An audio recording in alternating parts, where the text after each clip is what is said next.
All right. Good afternoon, everyone. It is just afternoon on the East Coast. We are here for a grudge match between Biggs and Geek19 to determine who has the better idea for building a Leia list.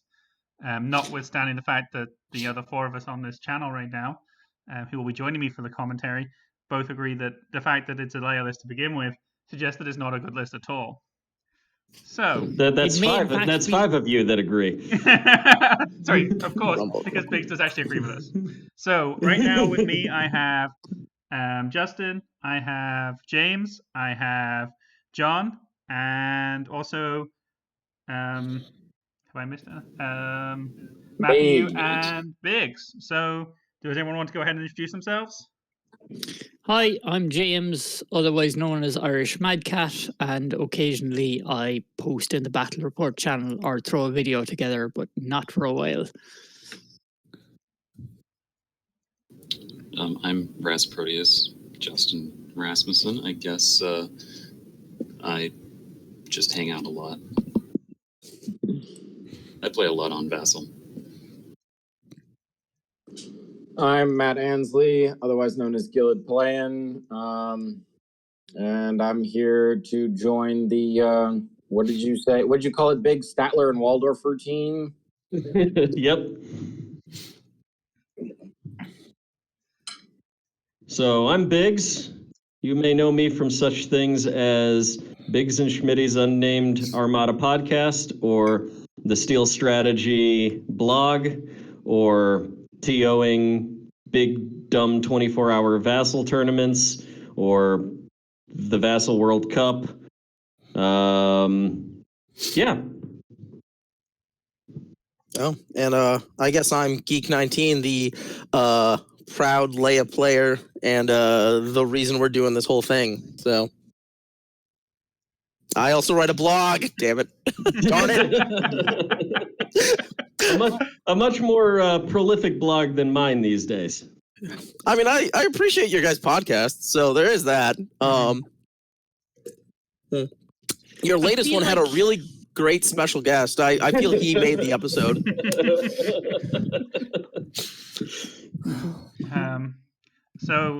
you remember that? Sorry, go on, James. Go on. This feels a bit like, you know, that old Nicolas Cage movie, Raising Arizona, where Geek is Arizona and we're just trying to get him to not do something that'll get him, I don't know, murdered in the tournament anymore. I mean, I would like to point out I went 3-1 and got 6th place in Atlanta with Leia, and I think that was the only regional I did last year because I was judging the other two. So. And weren't you the highest placing rebel? No, because what's his name? Adam took it. Adam won, Jamie. Yeah. I'm sorry. It's been a rough couple of months. Bad yeah, that was only 2 months ago, lest we all forget that it feels like a decade. Oh, so Biggs, let's hop into a different chat room so they can, blather, and we can start the game, and people aren't just going to listen to 5-6 nerds talk. Sounds good. All right. So Biggs and Geek will be in their own separate channel. One of us will pop over from time to time if we have any questions or we're not quite sure what's going on. They are going to endeavor to place line of sight lines and give text on card usage if we miss something. For the most part, I'm going to try and stay zoomed out and have that so that you can see the entire table. From time to time, I may try and go ahead and zoom in and try and capture something specifically. I'm going to be watching the YouTube comment line, so if anyone's got any questions, I can try and go ahead and answer them as it's being played. And Justin, can you be the one that's responsible for keeping an eye on the Vassal chat so we know what cards are being used? For sure. All right. So should we go ahead and talk a little bit about the lists that are in use? Let's go ahead and talk about John's list, because this is probably the more refined list of the two that we're looking at right now. It's been through more iterations. I'm not quite sure that's the same thing.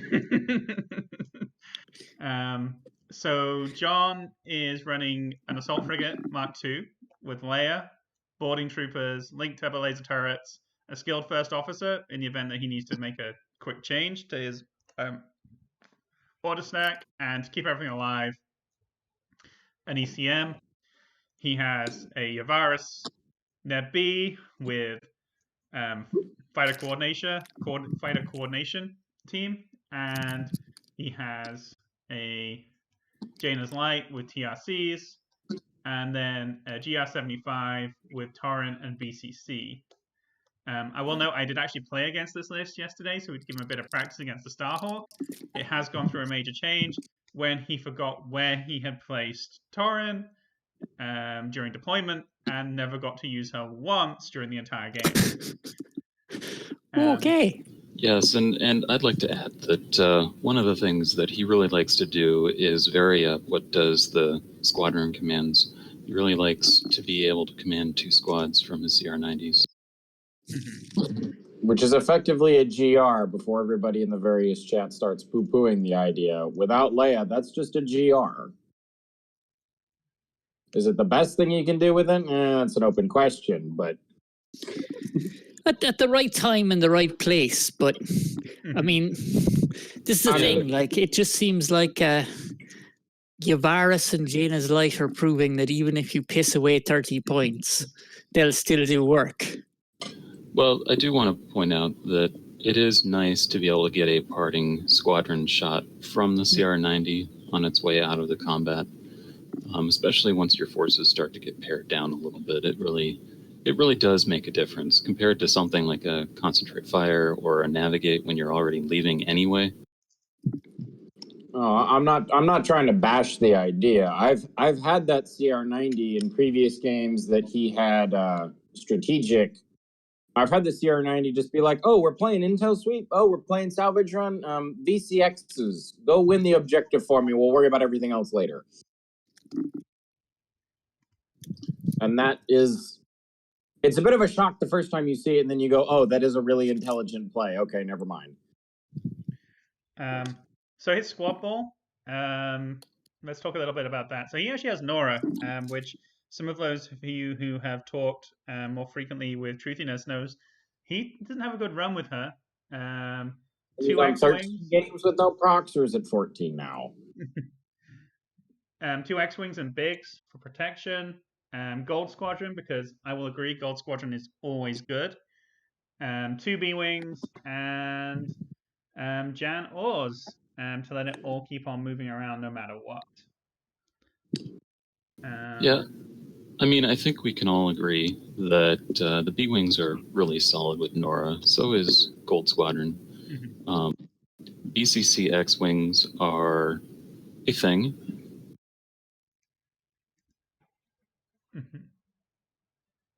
Oh, and here's the flop.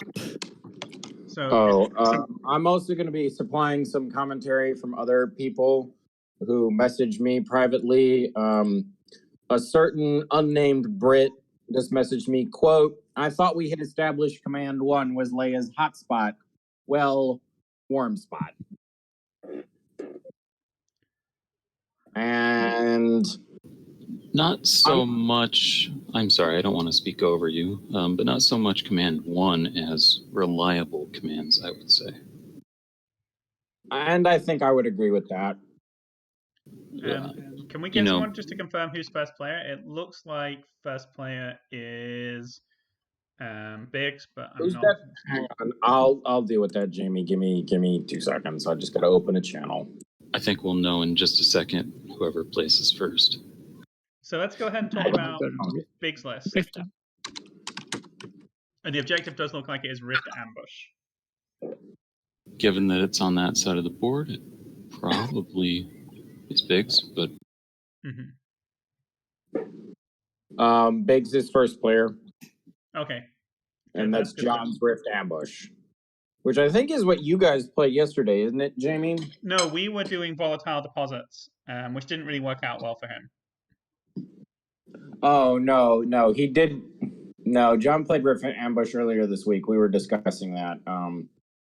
It was absolutely hilarious as the other player thought that the Gravity Rift would hold Leia down, and then the Rift Ambush part sped him back up, and it got hilarious really fast. It's double proc FCT means those B-Wings are warping. Yep. So let's talk about Bigg's list a little bit because we haven't had a chance to really go into that. So Biggs is taking a very different approach in that he's chosen to take a Starhawk Mark 1 with Leia, Bail, weapons battery techs, defense liaison, advanced transponder net, ion cannon batteries, Magnites, heavy turbolaser turrets, which is I'm going to say this is a bold choice, and Concord. He has a Pelta with shields to maximum, also with a veteran captain and projection experts, a Hondo transport with CommsNet, 4 Y-wings, and 2 VCXs. Like, I'm not really a fan of the heavy turbo laser turrets in general, but against a potato, they seem kind of good. I mean, to Biggs' credit, and I think the same can be said of John's list, I think these are both lists that were designed not necessarily for this duel, but just kind of in general. And in general, I think heavy turbo laser turrets are getting better. Obviously, they're good against assault frigates. They also make Starhawks so sad. Or anything else that's taking local fire control. It's like, I want to hit you for damage back. It's like, oh, wait, I need to take more damage then. I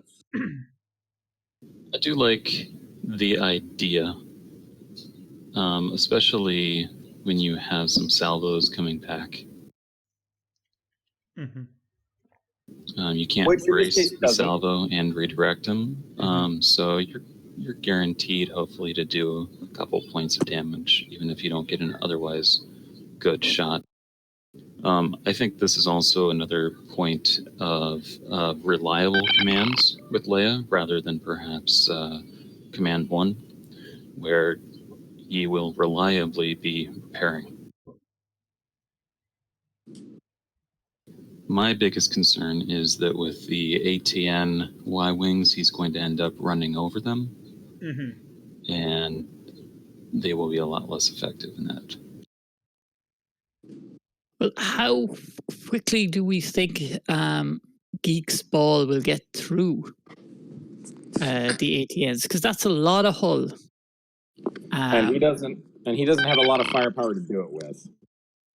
Like the X-wings and Biggs are really about it, right? I mean, maybe the Avaris Black. I mean, he's got Torin. So the B-wings B-wings and Nora are effectively X's, just with a lower ceiling. He can't. I don't think it's a question of can he get through it. It's can he get through it in a relevant time frame. And he's got.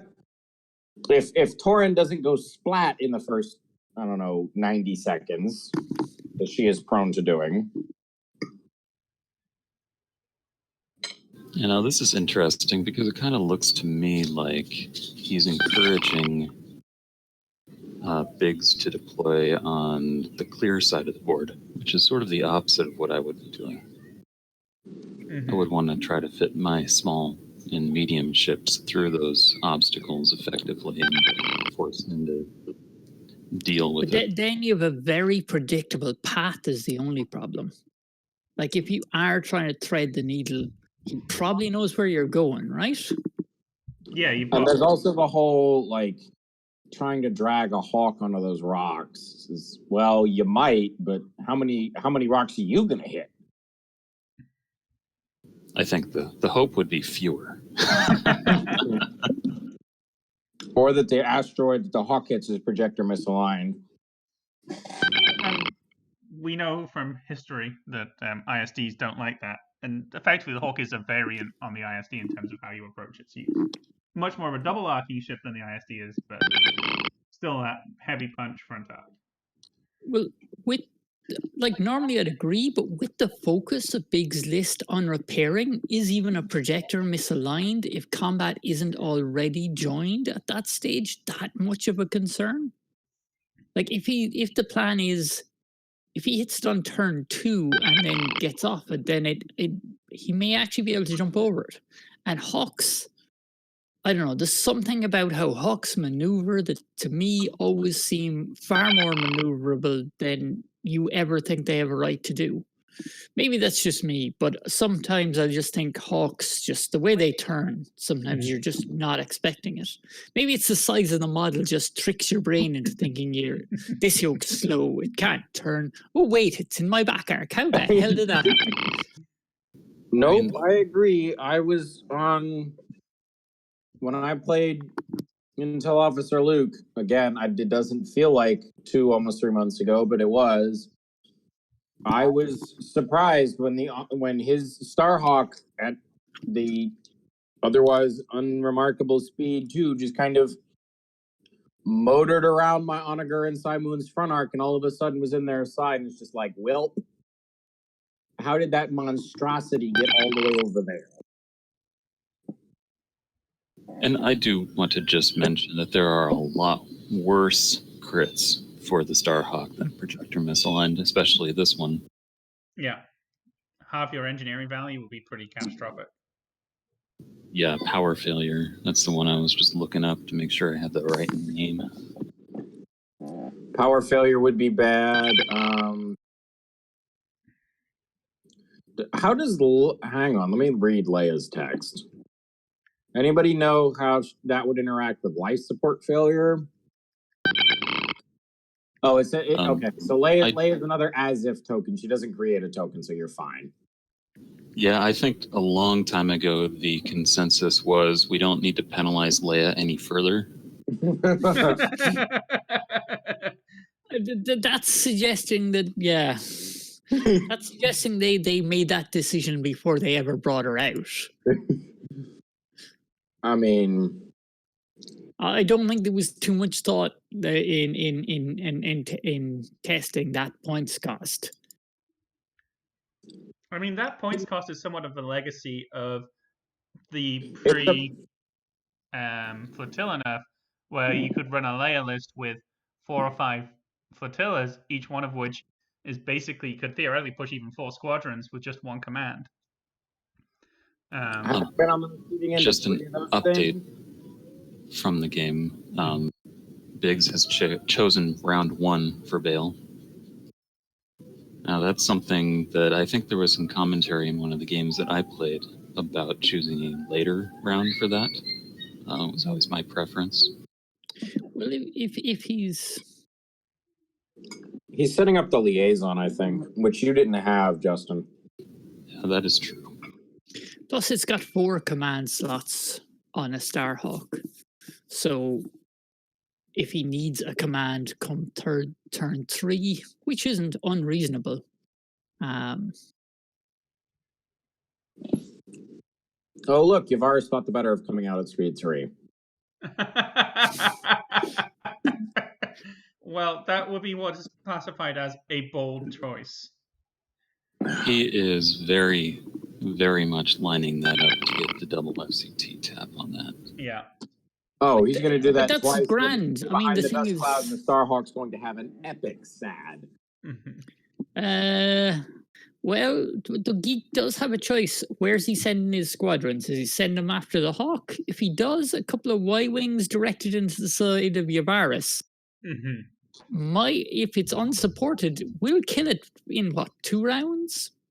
I think it's worth noting that all he really needs to do is get a couple of X-wings over to that Y-wing screen, and then he can just have a field day. Yeah. With bombers. That would be my play. Is send Biggs and company over there, have them die gallantly and slowly, and move on. I mean, you have 15 hull. He's got 3 X-wings, yeah, including Bigg. So you got 15 hull backed by Jan, and you can move them around as you wish. It's going to take a while for those Y-wings to eat their way through at no station for healing shenanigans.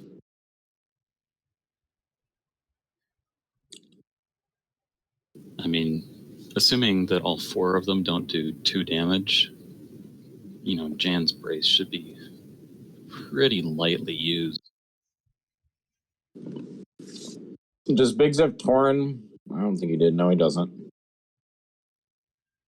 But then that's not the focus of his list. His squads are there more to soak up and occasionally do damage rather than be a primary damage dealer in the way that John is relying upon them. Hey, Yeah, look, it's all somebody about remembered to turn off the setup thing. I never do. And it looks like That John has forced the GR75 to move forward 1. Now, what's really interesting is that may be outside distance 5. So that I'm comms. pretty sure it was to begin with, but it's definitely out now. Not that, frankly, the comms net was going to do him much good round 1 if he was taking Bale turn 1. Yeah. And this is why I think he might just save up a squadron token and be prepared to Throw Y-wings at people to bog them down. yeah, and even just the threat of the white wings into the side of Yavaris, if he has to split that squad ball, it's going to be a lot less effective.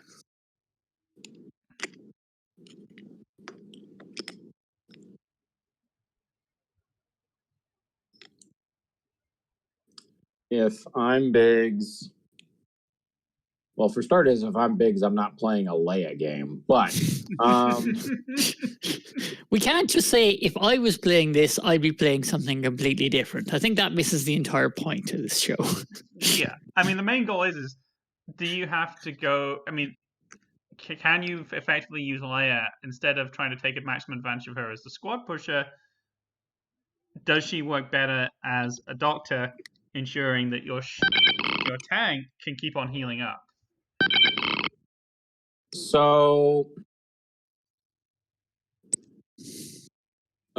assuming for a second that Biggs wins, and I'm not willing to take bets yet on who will, I reserve my betting for once it's clear. It doesn't take a genius. It takes somebody who can add to figure out that squadron commands are significantly more throughput than any other command. Concentrate fire only kind of scales, and you're really doing something else there, like my Thrawn list. And repair is at best like half the efficiency of the incoming damage. So this isn't can Leia out repair Leia? This is can a Starhawk out repair a Leia if it takes Leia the commander instead of a flotilla whose entire job is feeding it repair token. So I actually have tried the Projection Experts Shield to the Maximum build on an MC-80 Assault. Now this was before the Starhawk was a thing. I mean, I definitely lasted a lot longer than I probably had any right to. However, it kind of wasn't anywhere even close to the amount of damage that Demolisher could put into me when it came right down to it. I think the only way an MC-80 Home 1 survives Demolisher is DCO.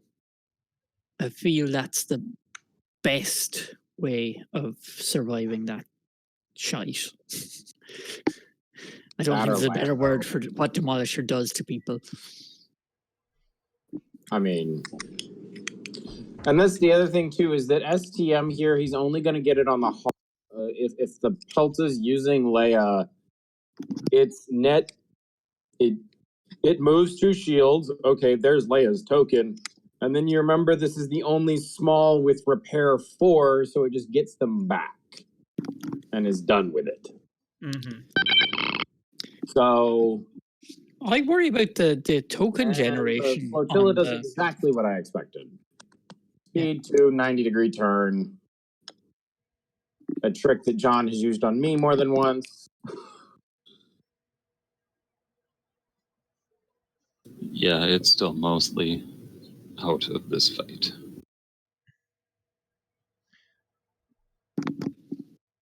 But how does the Pelta keep up token economy? And do the commands easily? He's got Veteran Captain on there to do 1, and then Hondo to do 2. He'll start with a token, that's 3, and then discard. So that's going to get you to 4. True.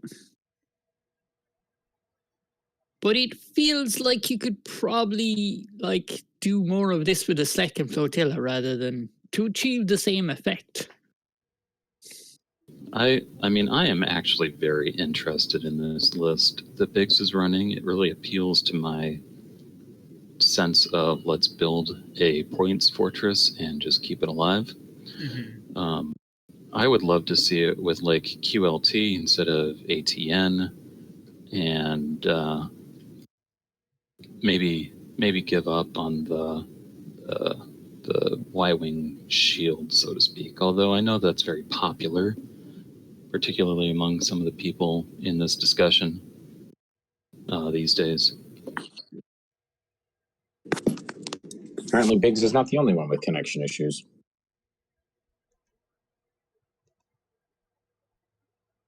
I think you can get something done with Concord and maybe some Y or A wings or something for support.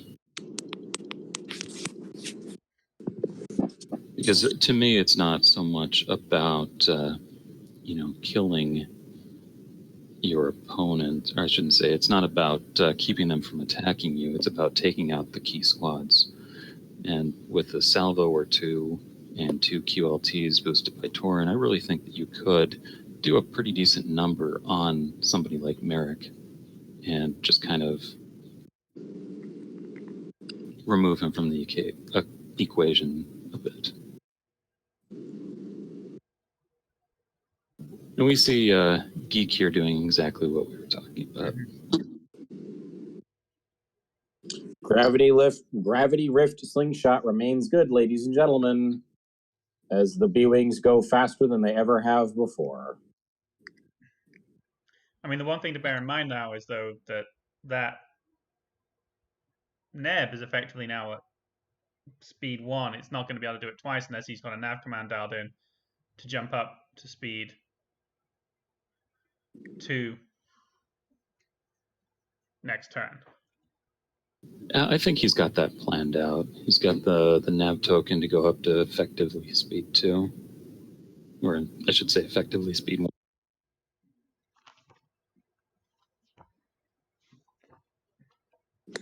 And here's where I'm slightly concerned that if he doesn't watch the flank of Yavaris, he could get in trouble. And there is a position that's more so with that GR75, because he can use the VCXs to push them out there and then throw them at long range into the side. Because, as everyone seems to forget, there is relay on the table now.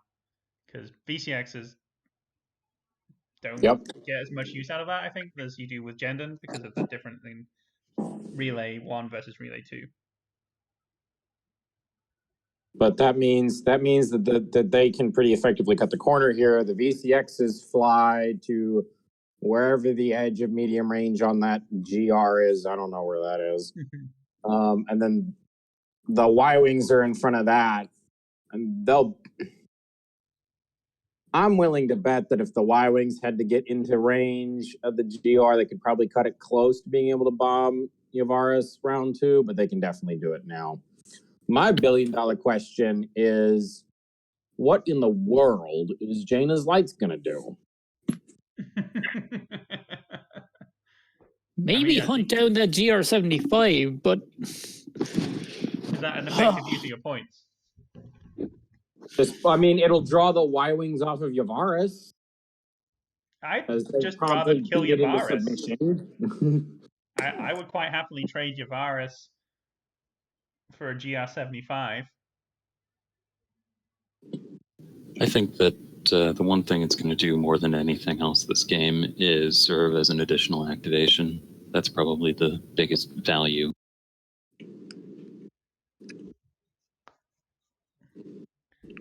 I think we'll be able to tell a lot by how Biggs decides to push his squadrons around. If he's going to use them offensively to try and get rid of Yavaris, or he's going to choose them to use them defensively to protect the Hawk against that alpha strike from John's squadrons.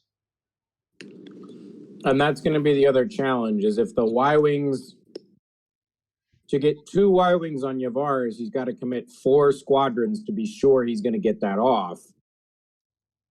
So that leaves him 2 Y-wings to screen against whatever John sends into bomb, which is Nora, Gold, and the 2 Bs at least. They should be able to pretty handily bring down just 2 Y-wings. Mm-hmm. Even without Yavaris double tapping them and making it all kinds of absurd. So one thing that's worth mentioning, I think, is not only can he probably commit the VCXs to do relay for the transport, but I bet you he could do the same thing with Concord. Yeah.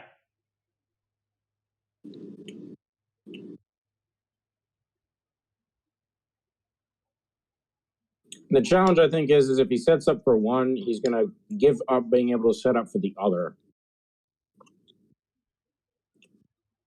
Which, if you told me to make that decision myself, I'm going to set up to defend Concord, or excuse me, set up to launch from Concord, because I can use the same setup to defend Concord.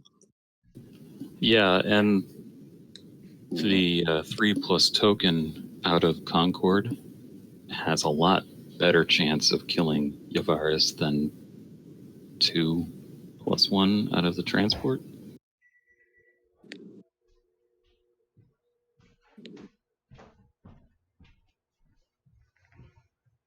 What Biggs has done, though, I think, is he's forced.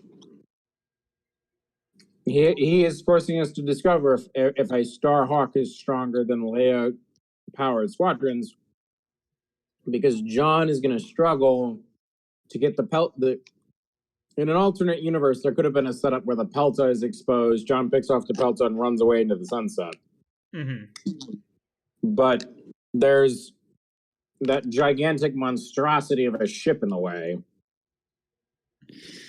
But the funny thing is, if he picks off the GR-75 and the squads and runs for the hills. That's an option. I feel that's a very difficult position for him to pull off, in that those Y-wings could still be bounced into Yavaris.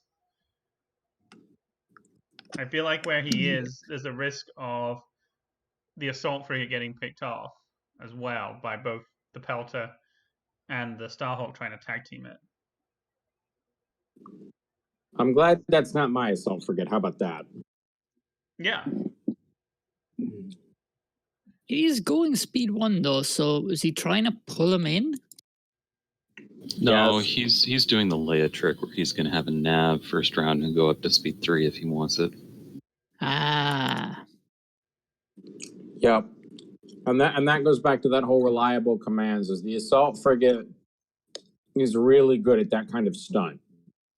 Well, yeah, I mean, the corollary, right, to the Leia quandary is if you choose right every turn, then great. The trick is just, choosing right. And the downside is for a Rebel player, by picking Leia Admiral, you no longer have Leia Officer to make sure your 3 or 4 command ship has the right command in place. A lot of people would say that you've already started the game out by making one wrong decision. What are the odds you're going to make it through without another? Or maybe you're just getting the wrong decision out of the way with the Admiral, I know I'm going to make at least one boneheaded mistake every game. Let's get it out of the way right away. Okay, and John has taken a squadron command for the token. Because he has boarding troopers. I still think that we should expect a Leia nav next round, but I think John did that very intentionally because he knew that the Starhawk could not threaten the Assault Frigate, and he's got activation superiority, so he can force the Starhawk up, shoot it, double arc, jump to 3, get all the way out of that front. He's still got to deal with a Pelta, and I pity him that. But now he's solved giving himself a squadron token for boarding troopers as well. Yeah, and that's because he didn't bring Hondo. Which he's at 400 even, I think. Hang on, I can look at this. I'm pretty confident he's right around there, yeah. He posted it somewhere. Hang on. Yep, 400 even. Steven and the Stevens. I mean, when I have boarding teams, I found Hondo to be pretty much essential for just being able to get that command off in time. Like, I've messed around a lot with both having Shriv and Cham in the same fleet, and I've really always needed that. Because I'll push over a squadron token early onto one of them, and then Hondo to guarantee the other one. I haven't necessarily messed around that much with using Ahsoka to get the double benefit out of Hondo.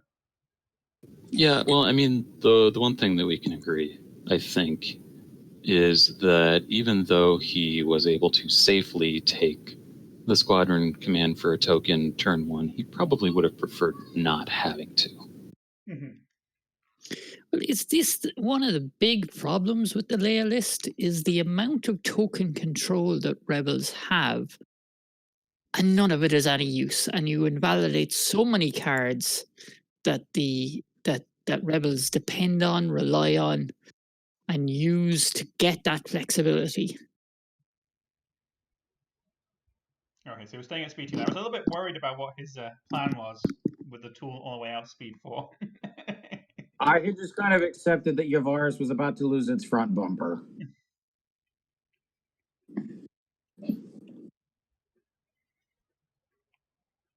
All right, ladies and gentlemen, squadron phase. What is Biggs is moving to defend Concord. Mm-hmm. Which means, well, we'll find out in a minute whether or not that GR is just going to exist as a Hondo. I don't know. Joyride seems aggressive. I mean, I guess we're not playing on a map for any planets to him go grab a 6-pack from. It's, I mean, this is the most boring Joyride ever. Well, he's like, this is the thing. He's sent the VCXs. He could keep feasibly a Y-wing or 2 back to threaten.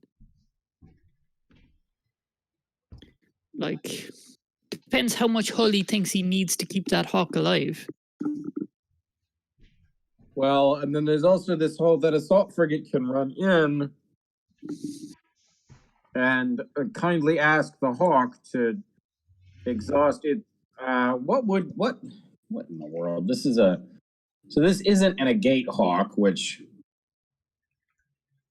fine. What would you guys exhaust as your 3 tokens for boarding troopers? Brace and both salvos. That's my instinctive response. Because John knows just how bad those salvos are for squadrons. And Biggs' entire plan is, I don't redirect, I just reinforce the shields afterwards. Mm-hmm. We'll see. He can generate 6 shields a turn once shields to max is up. But I mean, for starters, Nora's involved. Nora just kind of giggles at that. Mm-hmm. Like, okay, that's the 2 B-wings. Gold, Nora, XXX. Get at it. Oh, wait, I've got ships that shoot too? My question is, how the hell does John's squadron carriers stay close enough to command long enough to get through all that hull due to ATN? Mm-hmm. They rely incredibly heavily on that dust field. That's what they do.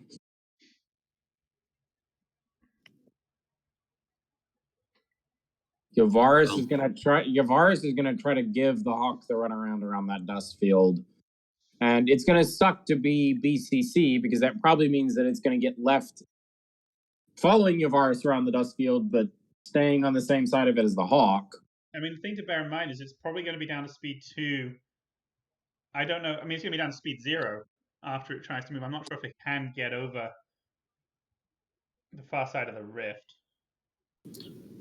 The transport. Maybe I'm misjudging it, yeah. The transport's going Yeah, speed it's 3. I remember it can always fishtail at the end. It's effective speed 2. If it's got a squad command or something like that, I think it might be a little close. But if you can do it 2-2 to the right, I think you're probably going to come out to its right. Now, whether you want to move closer to the Starhawk is a different question entirely. The one thing that with that flotilla that concerns me is the amount of points on it with no Bright Hope or no Quantum Storm, just for, the extra bit of survivability. It's just putting that much points in with no effective defense seems a hard thing to do. I mean, the thing is, after our game last night, he found that having Torren on the Assault Frigate was just so limiting. But then again, I feel like he set up this game like Torren's actually on the Assault Frigate and he's in a position to take advantage of it. So... Has he forgotten where Torren is? It's entirely possible, given the fact that the first thing he said to me was, we were after deployment and we were setting up, is, "Where's Torren? Expletives." After I told him. Oh dear. Well, and the other thing about this maneuver, though, is this is Rift Ambush. So all of those ships, their speeds are back up to what they show by the time they're actually done moving, which is great for that fighter coordination team. Thank God that can't go on GRs. Fishbomb would still be here pretty dominantly if it could. I think that if the transport lands on the rift, it's going to spell a lot of trouble for John. That thing is kind of a bit of a linchpin on his fleet, and I'm not sure he realizes it. But without BCC, those X-Wings are certainly not what you would call reliable bombers, and they're even less reliable for Nora. The real worry is without Torren, he won't be able to get through that screen fast enough. Which was what the problem he had against me, where I had a Dutch, Wedge, Lando, Shara screen. And the only thing he managed to kill was Shara. And that was also because he rolled very, very well on his 2 X-Wings. Well, I don't think we should honestly split hairs. Like, the most likely thing that's going to happen is he's just going to move his squads to somewhere that they can attack. Mm-hmm. All of those are heavy, so I think we're going to see Biggs have to spread them out quite a bit, possibly, to cover everything. And that's going to limit their effectiveness as meat shields.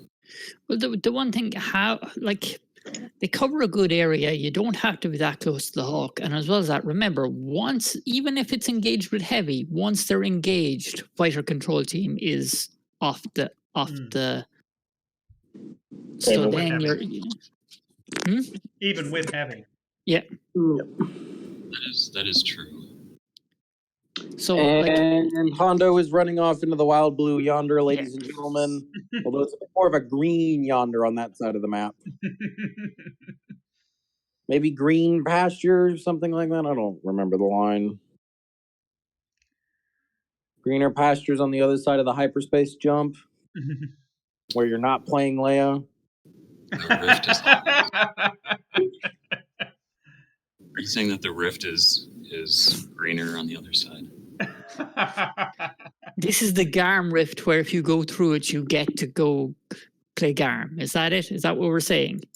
Well, in that case, I expect the BCC to crash stop and just dive through. I think that transport that is flying off into the wild green yonder is really being wasted. Mm-hmm. I mean, more so than just the comms net. That is a valuable flak machine that he's not going to have. Yeah. It's the other two squadrons being activated instead of sitting there. And I think this was where Geek got him out deployed, is that he was expecting Geek to hide behind the asteroid fields, behind the rift. And that was why he had it pointing to the right-hand edge of the table. And it's always my concern about setting up perpendicular to the opponent, unless you're playing, a gun line where you just need to keep on akbaring out of the side. Toilet bowling like that, just you end up facing the wrong direction. It can be very, very hard to get back on the right side of the table. Which is why I was kind of shocked that the Hawk didn't end up on this side of the table and he just dared John to follow him in. Yeah, and time really is not on Geek's side here. Like, if the Hawk can simply delay engagement to the point where it can't be killed, he's going to win. Well, John can always just completely disengage and run away. That does remain an option, though. I don't think he's going to do that. Well, more to the point, it's a lot easier for Biggs to pick up a couple points for the win. Ooh. Ladies and gentlemen, we have our first Speed Zero stunt of the game, and it is not Concord. What's that? Jane is just slashed to zero. Speed Zero. Is he just waiting for Hondo to show up so I can murder him? I think it's more that he didn't think he could get out of Yavaris in the BCC's way. Yeah, that would probably be more my interpretation, too. I think he probably is also very cognizant of those Y-wings and where they might end up. Mm-hmm. I thought I'd at least have to at least Magnite you to zero. You can be my Magnite anytime. Gentlemen, the real travesty of this game is not the commanders. It's the wit of the people playing them. Or rather, the lack thereof. Those are strong words. I don't think any of us are Joyce or Yates on this broadcast, so I think I'd be a little bit more careful about what we're throwing around in that regard. All right.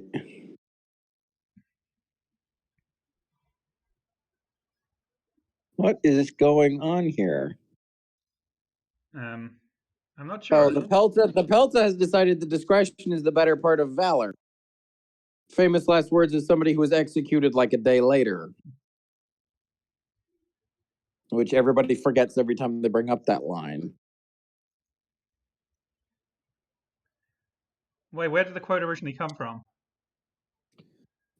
It was one of the Roman consuls during the Republic era, I think. It was definitely a Roman general or a Roman consul. I'd have to go fish the source back out again. But he retreated from a battle. In the process, it turned into a rout. His army was destroyed.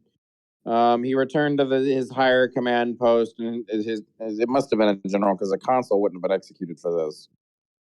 And his line was, discretion is the better part of valor, and he was executed for cowardice. Hang on, I'm going to look this up. I'm going to find the whole story, because I know what I remember is at least close.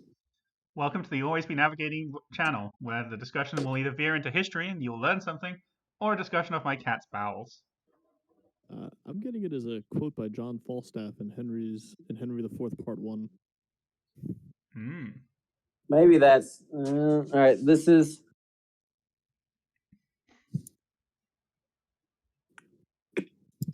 Hang on.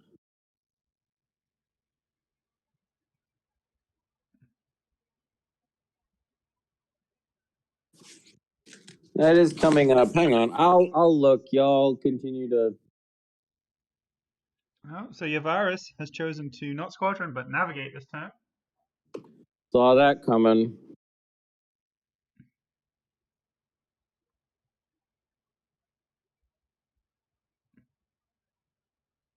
I mean, one thing here is that Biggs has set up a pretty good interdiction field, if nothing else. Here's the problem for John, is that he's now all of a sudden looking at being speed 3 on Yavaris, if that's the maneuver he's looking like he's going to pull off to do a speed 2 maneuver. Which runs the risk of running straight into a face full of Y-wings. Well, more to the point, it's really hard to keep your squadrons in command range when you're sailing off at speed 3. Mm-hmm. Which means he's either got to have a nav command dialed in for next turn, or he's looking at just one use out of Yavaris. Well, he does have the token, but he's not going to be able to do the triple tap with Leia if he spends that token. He also risks sailing straight into the face of the Starhawk.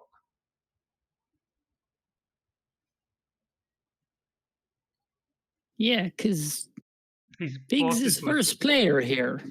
And the Starhawk hasn't gone yet. And yeah, there's a risk that he's going to end up poking the nose of Yavaris But he's out of the...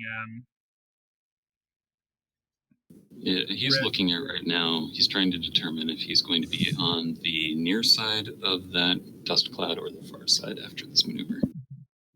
My concern is that so he does have another option here, which is only go up to 2, which is effective 1 with the rift, but then he's running the very real risk, and I can't really. This particular maneuver looks like he would hit the rift, which means those Y-wings are going to go ham. Mm-hmm. Well, to be perfectly clear here, this is not a legal speed 2-1 maneuver. So he has to go up to 3 if he's going to do this. Yeah, he would have had to do a different maneuver if he was going to only go up to 2, but that would have been what I would have tried. I guess the question now is he still in range 1 of the rift? I think he is. It's range 2 of the rift. He's well within range 2. It's 2? Oh.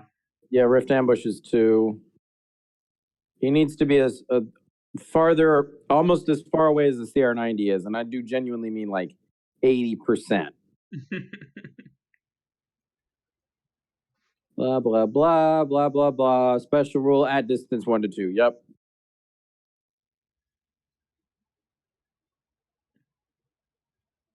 The FCT allows you to end engaged, right? It's Squall that has... What happened? Oh. FCT allows you to end engaged. You can use it to trigger Mullen. And Squall has... Yeah. And Mithril is the only reason why Squall is written like that, right? So here's the question: is Yavaris poking out of that rift? The shield dial. I mean, it's out of the front arc of the Hawk. That much is certain. I am so tempted to grab that thing and just hit Control F so I can see the line of sight dot more clearly. But I think that might indicate something to our players is the problem. It's not courtesy, regardless.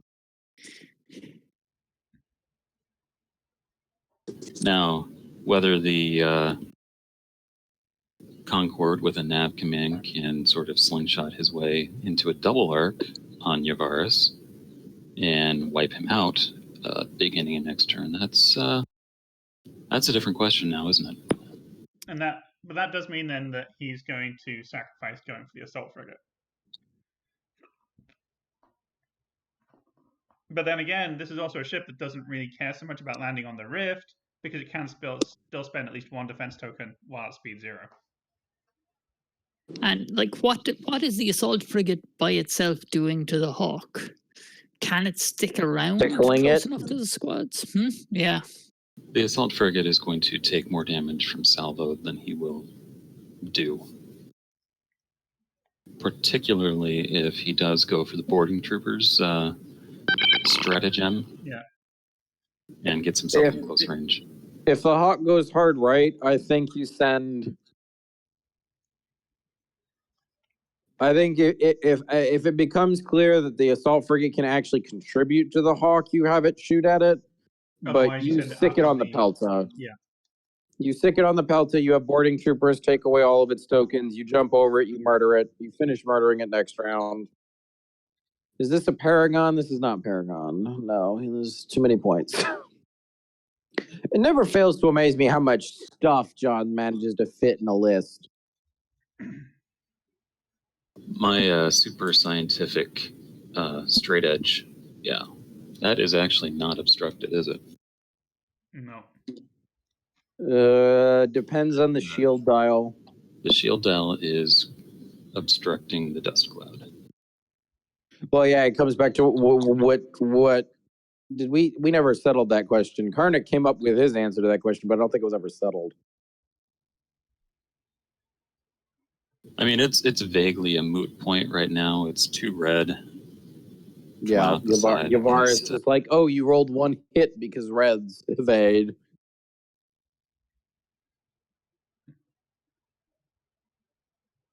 And the Y-wings have to either jump all the way over into the rear of Yavaris and risk getting pulled out of command range, or they have to bomb its nose, because if they go for the near side arc that Concord wants to double tap, or is going to go for the double arc for, presumably, there's an X-wing and a B-wing there that'll like, that's cute.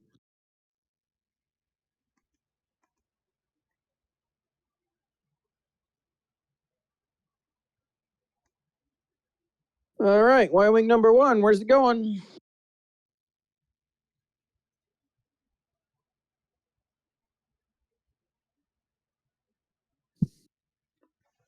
Setting up the defensive screen. Interesting direction. That's out of ATN range before it moves. And it does nothing. This is clearly not episode 4. Biggs' plot armor is still on. That or we haven't gotten to the trench run yet.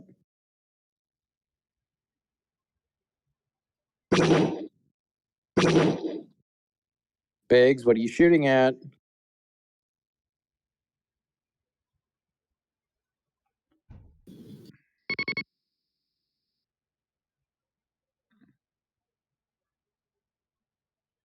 Yeah, it would look like it was a Biggs. Yep. He's I was gonna say, I calculating. presume that they're saying this because that's the only way that particular thing works. I think this is a mistake on his part to be shooting Biggs.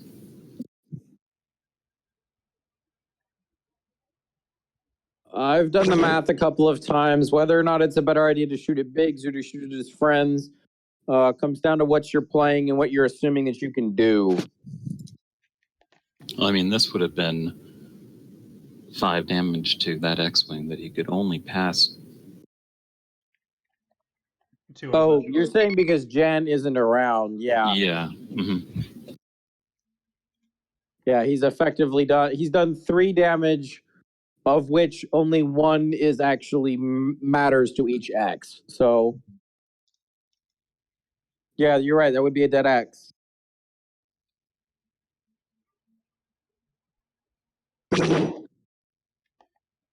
And plot armor back up.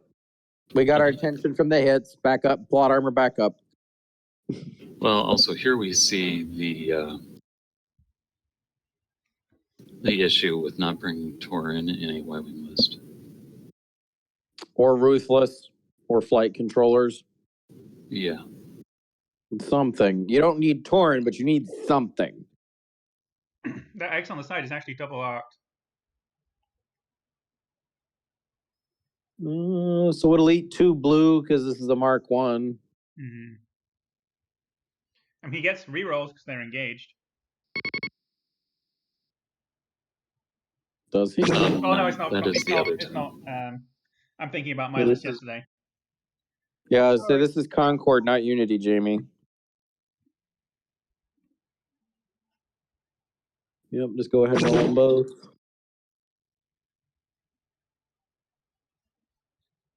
So 1 and 1.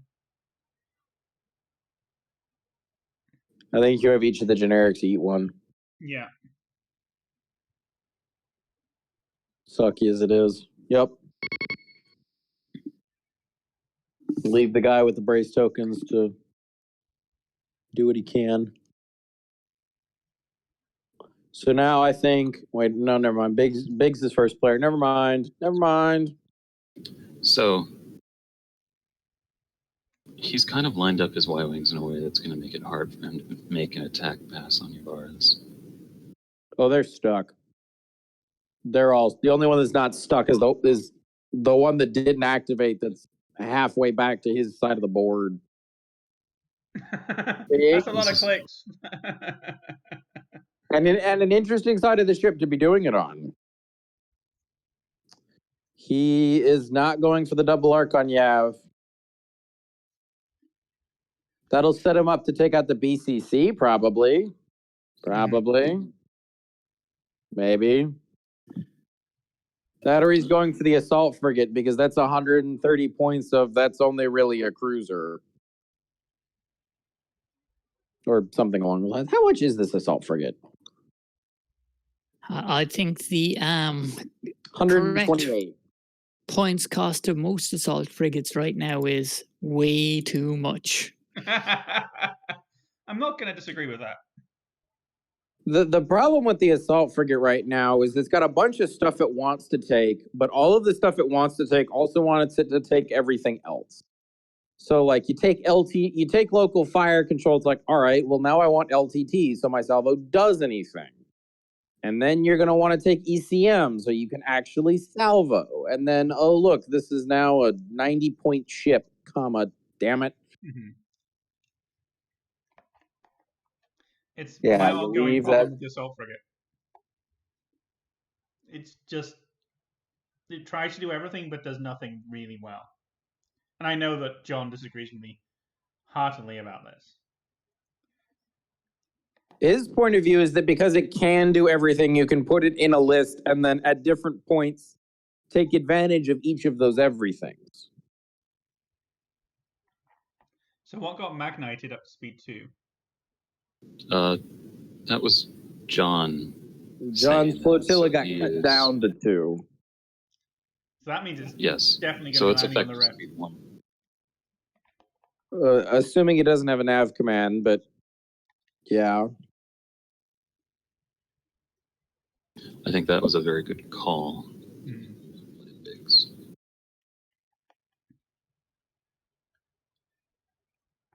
I am intrigued Does the Hawk by... have the GR double arced? At the moment, anyway. I believe it does. The Hawk may actually be double arced by the Assault The Frigate. Hawk is definitely double arched by the Assault Frigate. So my interpretation of this, based on the way that John placed that Y-wing, is that he does have a nav command on the flotilla. And he's placed that where he can shoot it in the squad phase. Mm-hmm.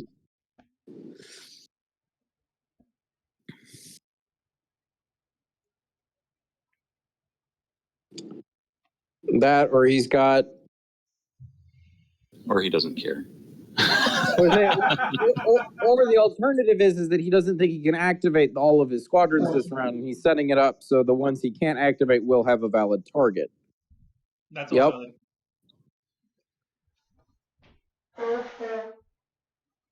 Well, I mean, I just think he did reveal a nav command there on this transport. But I also think that it's really unlikely that he would have a squad command on the Assault Frigate right now. I've said this before, and I'm going to keep saying it. John's idea of Armada is I keep calling it drunken master kung fu. This is it. Or what was the line when we were discussing doctrine the other day? It's very difficult to predict someone's plans when they don't have one at all. So I feel like that's an excuse for poor planning, to be honest, most of the time, unless we're talking military engagement. I mean, the original context is military engagement, and even then, it's still kind of an excuse for god-awful planning. But John has this style of Armada where it's... I don't Oh, want to this say is it's uncontrolled, but it's definitely wild, and things are never quite what you think is going on. So here he's going to land on the Rift at speed 2, go down to 0, ram his Yavaris on he the still Rift gets a move. click. He gets 1 click, so maybe pull off a turn? Yeah, I don't see that not ramming, though. I don't either. No. Yavaris inside that magic distance 1 buffer. And that's the other problem is that frequently, this is the thing that I've always found ironic about maneuver, is that if the object you are trying to avoid is directly in front of you, the best way to avoid hitting it is to go straight at it. Which is an irony I've always found hilarious. Well, we also know that you have a bad habit with your fishtails. Yes, well, we're not going into fishtailing and thinking, oh, I'll get the side arc with this and then only get the side arc. I was thinking more about Sorry. fishtailing off tables and blockade runs. That's not on the internet. That doesn't count.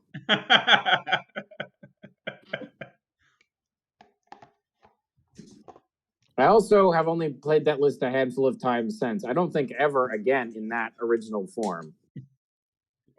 I tried it with Chimera shortly after Wave 7 came out and discovered that nothing worked and I hated everything. Stupid So- ones being obsolete. Do you think that that flotilla is in blue range of Concord? I don't think so. No. I'm Does the betting red on no. obstruct?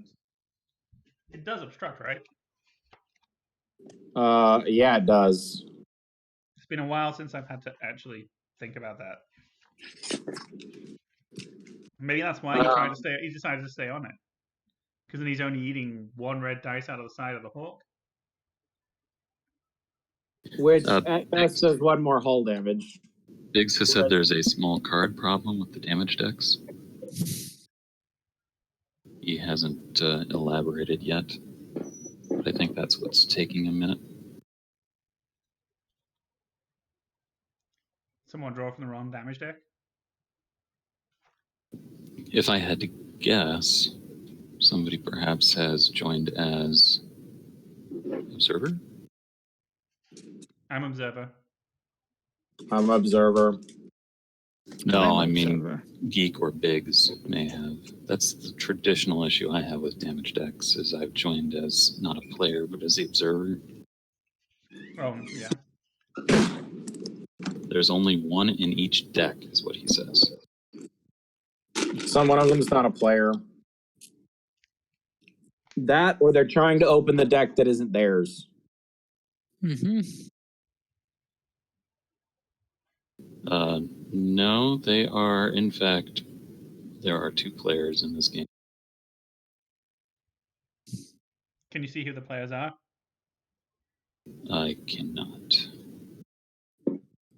There's no way to look that up. For reference, the way you fix that is there's that retire button, and you can use it to join a different team, which includes changing from an observer to player. Mm-hmm. They got their IRL damage decks out, which is probably the easiest way to solve this. Why does the Hawk only have 3 command tokens? What did it spend? It spent its engineering token to do what? It did not. Well, then why doesn't it have an engineering token?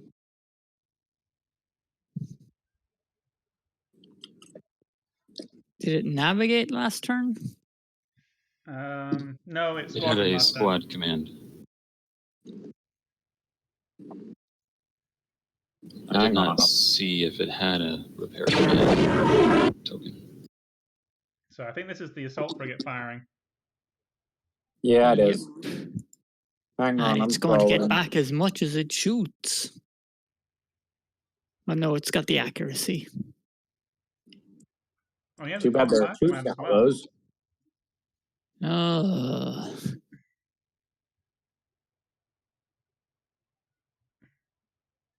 Yeah, you block the brace, so it has to eat the 2. It took a nav token turn 1. From Bale, it took a concentrate fire in a squadron. It never had a repair.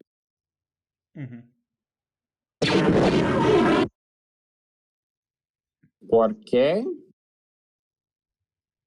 Why did it not have a repair? Or why did it? Why didn't it take a repair? Well, I would imagine that he has no interest in repair tokens because he'd rather change to repair and get both. Well, yeah, but take the power of liaison. I mean, he took...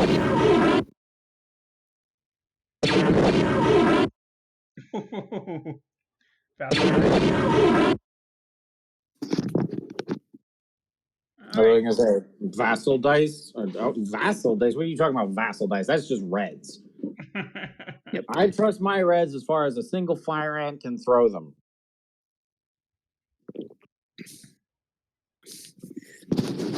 They seem to roll like the champion die that's got like 1 hit, 1 crit in accuracy, 3 blanks, and then the symbol on it. Okay, so he has accuracy, the brace again. I don't see... Yep, he just spent the Concord salvo. It's what you do here. You're just trying to get damage on target. Brace redirect?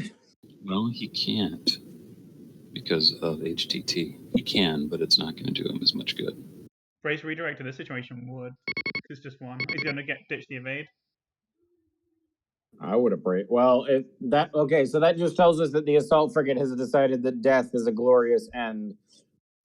And that today is a good day to die as it dives into boarding troopers some stuff away. Well, more interestingly to me, that wasn't a nav. I think concentrate fire was pretty far down on the list of what I expected to see there. Oh wait, that was a con fire command. Okay, never mind. John, what the hell are you doing? He put it on there. I understand you're playing with a handicap. You didn't need to add another handicap with Malort. He put it on there because he had the option of discarding SFO in order to change it to something useful if he wasn't in range. I think he decided to keep it because he had him double arced. The risk for him here is if he doesn't have a nav command dialed in, he's at speed 0 next turn.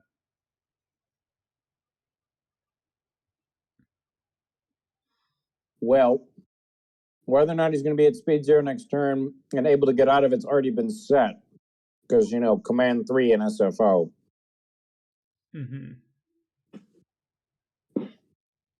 I'm not certain that Biggs will go down to speed 0 and do the Magnite dance. Yeah. The Hawk is already gone. I was thinking for the top of next This turn. round. Well, remember though, it's the dial that he set at the top of this turn that's important. He can discard SFO, and if he set a nav at the top this time, he can use it. All right, John's got a star he can measure with.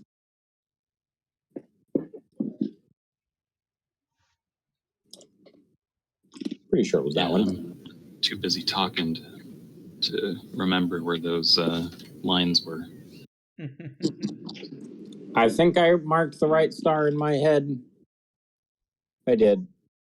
Okay, you can flip it back off. There's a little triangle. 2 of the stars are along the port side arc line. Yeah, I would draw the line straight to the left from Gold Squadron's left nacelle. Is that what they call it? Engine? I mean, engine, nacelle. Depends how Star Trek you want to get. I don't want to get into much of a Star Trek terminology here. You do realize you're talking to somebody who is getting somebody to print him a Star Trek ship that if Nova goes ahead will be replacing my Kuat, right? I am aware of that, yes. And I think Star Trek's appropriate because this broadcast is like a Kobayashi maneuver. Nobody can win it. Least of not all the be in people who close decided range that or anything. commentating it was a good use of their Monday or their Saturday. I He is think just he's out. got it. He's just out, I think. Yeah, and he's out of flag range Ooh. too. But the risk here is that there may not be an exit route for the Assault Frigate once he's... I will say this. It's 4-2. It's probably going to be fine. I guess the other Probably. question is he in the side arc of the Assault Frigate? I am deeply skeptical. That's where you go to speed. That's why you would pull speed 0 here, is this, so that if he comes forward at all, he's giving the Assault Frigate a double arc. Yes, in this case, I believe that speed 0 will be the correct play. But he's got defense liaison, so it doesn't really matter what command he's got dialed up, because navigate's one of the defense liaison choices.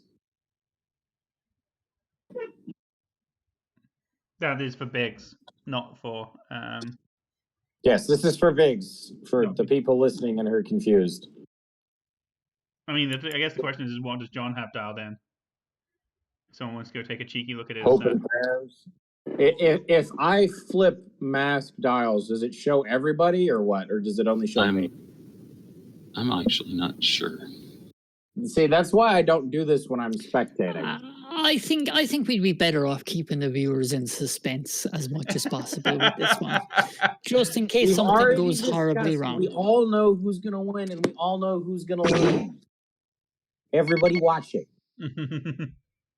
All that decision about which... Armor continues to take solid hits from the riders. All of that decision on which one he was going to shoot.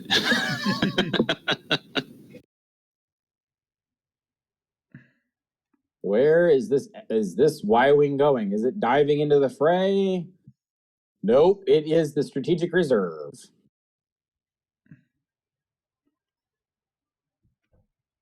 All right, we've got somebody claiming that if you mask command dials, it only shows the person who hit mask. Yeah, but it does say that someone is masking it. Is that Just- where we're making fun of them? Yes. Oh, Welcome. we have a question from Matt. Which Star Trek ship will you be using instead of a Kuat at Nova?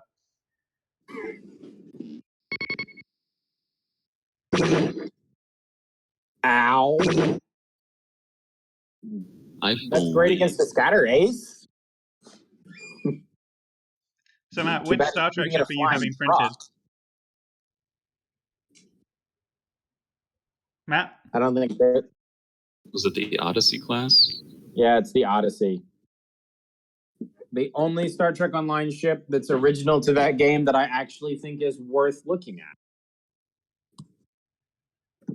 They have a lot of designs in that game. Almost all of them are ugly. Almost every ship I like is from the TV shows or the movies. Which reminds me, sometime soon I'm going to start rewatching Deep Space Nine because I need more Elam Garrick in my life. Everyone needs more Garrick in their life. I just feel like his inability to take anything seriously would really help my blood pressure right now. Well, do you know what I'm looking forward to? If they make season 2 of Picard, what happens when Cisco shows up Please, yes. and goes, Please. "You're a dick. I still fucking hate you. Fuck off." Sorry, I forgot. We're on YouTube. My bad. Sorry. That's Sorry, okay. Counter- Don't worry, I checked the Maybe just find the card notification to me. box. Best captain. Like, this isn't even in dispute. Cisco best. Cisco is the best. Ow. He's Yeah, I'm The a most Half massive of interesting. that fan. space truck. Ow!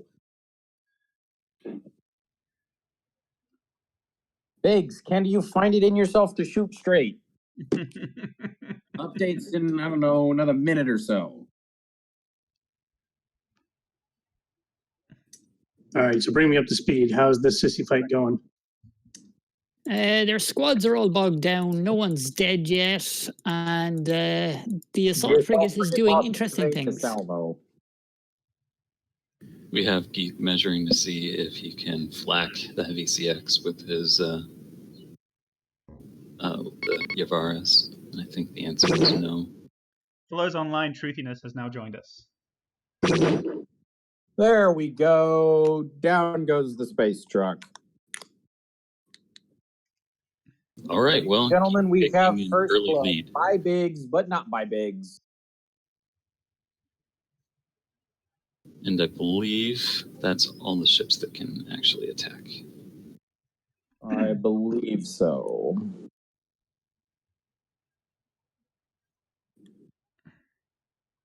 So the question now is, what commands have been set? What commands does he think Biggs has set? And how do you deal with that back and forth? Well, if he does this, then I do this kind of crap. If I were Biggs, I would be very tempted to set another squadron dial, because I know that I can change it. Well, I'm looking at John as like, he just dropped Nora in the middle of that ball. And it's just like, how are you planning to do, hang on, 17 damage? He's his way through that screen by the looks of it. He's And got I'm to not do sure. 17 damage, assuming the reserve Y-wing doesn't appear, which would kick it up to 23. What he's done here is he's very cleverly given Biggs something to shoot other than his transport. I mean, the thing is, though, I guess depends upon what the order of activation is going to be for John. I mean, he's probably going to go with Yavaris first, because otherwise, I think that comes down to whether or not Concord goes first. Because remember, Biggs is first player. Mm-hmm. I mean, if Concord goes first, then John can do whatever he wants. If Hondo or the Pelta go, everything gets real squirrely real quick because the BCC can't get out of the way. The Assault Frigate really doesn't want to give the Hawk the front arc. And if Yavaris goes, Yavaris is pulling off the dust cloud into Starhawk angriness. So... And if there's any ship that can wait and see what the enemy does, it's a Starhawk. That is the entire premise of that gigantic monstrosity. I mean, he may choose to go with the Pelta first to just bring the Hawk back up to strength. He could interdoct her over. Okay, so Concord just defense liaison. So he's definitely going first with that. Concord is going to navigate, ladies and gentlemen. I got money that we're about to see a speed at 0. I can words today. Words are overrated. Yeah. Good. Look at all those targets.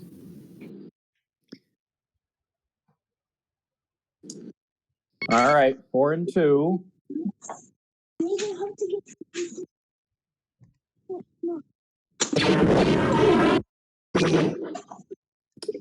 God, I hate the vassal noises. Oh, hi everybody, by the way. I'm here. Hello. Hey. Here, I'll mute it on my side. I can't affect what Jamie or anybody else does. Yeah, I have them running on my end. It's fine. I just have like a tick now from so many blasters when I forget that I have my computer volume turned on, and then all of a sudden I roll the dice and it's like Yeah, oh yeah. Every once in a while it unmutes itself too, so it just surprised me. I'm like, ah! Okay, so we have 5 accuracy brace. Yep. No surprise ECM is being used. I would have left. Hang on. I would have been really tempted to leave both accuracies up just to force John to brace or redirect. I think he's forgotten the. I think he's forgotten the heavy turbolaser turrets. Biggs or. I don't think he's got a choice. Yeah, the heavy turbolaser turrets are causing problems here. And the ion cannon batteries got rid of that squad command. Yeah, did he do it right? He redirected 3 after the brace. Is that wrong? Yes. So, so the ion cannon batteries took off the token, so that's not a damage. Well, okay, so... Yeah, that's wrong. That's wrong. I'm So going to let them figure that out, though. What we have here is that Biggs has forgotten that he brought HTT. Mm-hmm. Biggs has completely forgotten because he's moved on to unleashing a flak barrage to make the approach to Hanoi look like child's play. But hold on, this is the thing. It cannot. There's no choice by Biggs here. This is an incorrect game state. Should we point it out? Nose goes. I honestly don't know. It's definitely that they've both forgotten because John would have done this correctly if he had noticed as well. And that's why you bring leading shots to an anti-squadron fight, kid. That's why you only bring leading shots ever. I mean, yes. Like, you know how this would be the right game state if they had taken the right upgrades. You mean they hadn't taken Leia, either of them? So taking Leia is a correct game state for Rebels. It's just, the officer. One of the people in watching the game has, in fact, reminded Biggs that he forgot HTT. It looks like they're completely ignoring him. They're ignoring it. Well, It's Evan Hawk. Well, I think Biggs is a little busy shooting. Yeah, I think that's pretty But accurate. somebody's pointing out that according to tournament rules, the TO cannot step in unless requested. So, and this isn't even a tournament. This is.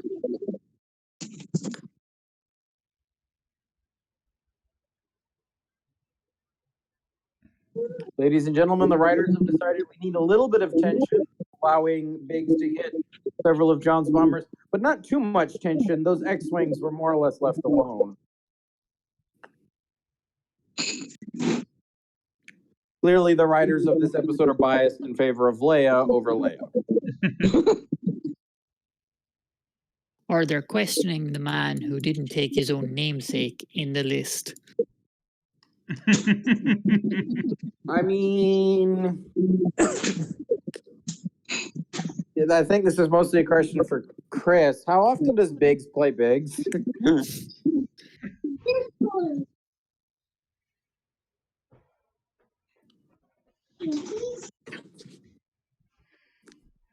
Okay, so they are rolling back the heavy turbos.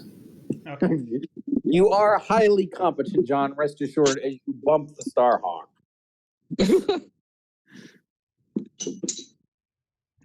Hey, that's one way to get hull damage on it. Maybe it's intentional.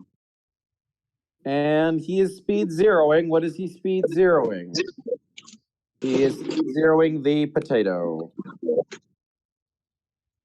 Which John is even calling potato. Hang on, who messaged me? Nobody I care about. Okay. It was a notification on another server. It's somebody who I can get back to later. Yeah, there's only one server that matters. It's an update for a Stellaris mod. I'm notionally a moderator on that server. Luckily, the people on there are chill, and the author's on right now. Am I I already the know only what one that who announcement is. finds Stellaris severely unrewarding as a game? You Well, put in that's 'cause so you're not many playing hours. with new ship classes. Play it with new ship classes, and all of a sudden, well, at least for me, it gets a lot less boring. But hold on, do you actually get to command the ships? Do you have any kind of control over the battle rather than watching bad homeworld? Meanie, no. It's still send ships to system, watch them fight it out. Actually, so that mod does add one ship that you can choose to set up so you can control through the battle. It's on paper you only get one of that ship. In practice, you can mod that limit back out. And it's a late game ship, but I enjoy it. But I'm also like, Stellaris. What was the phrase that we were using for 40K the other day? A tactical story generator. That it is good at that. I came looking to Stellaris, and by the way, I played 300 hours the fucking thing. Asking me, can I recommend it? And I'm like, it's going to be good this time. It's going to be good. It was not good. I'm going back to Master Orion 2. But I'm so stupid. I played 300 hours of this fucking thing. And I disgust me for doing that. I enjoy it, but I don't blame people that don't.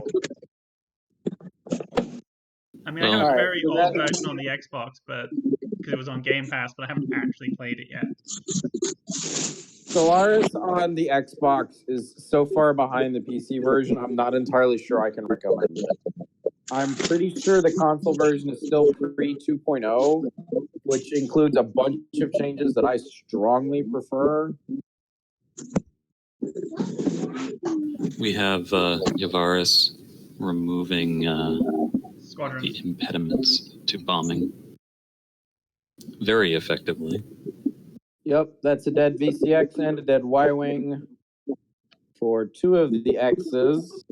And now the B-wing can bomb. No, not quite. And now the B-wing gets to go bananas. It does not quite get to bomb. It is still tripping that bottom Y-wing.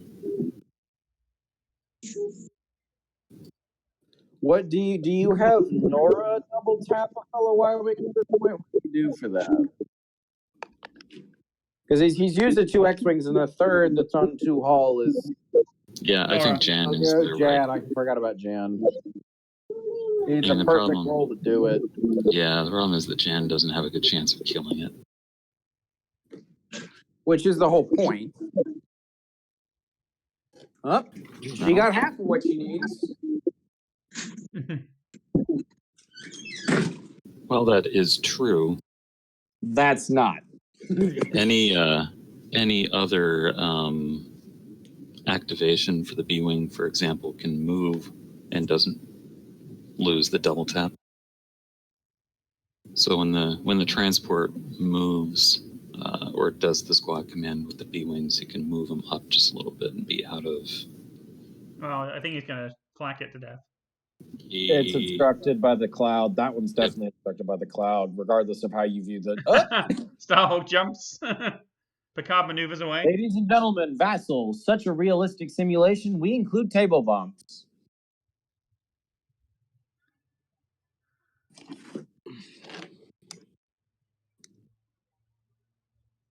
I'm pretty sure the side's going to hit the cloud, too. That one won't. But that's his own I mean, ship. that doesn't, but that's going to get a salvo back.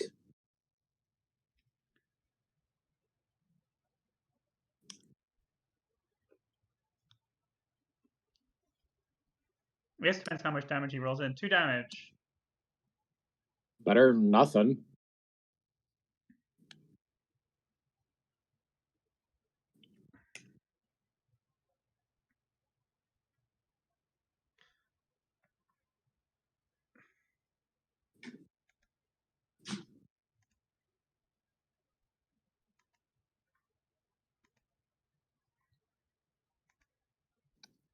Biggs, what the dickens are you doing?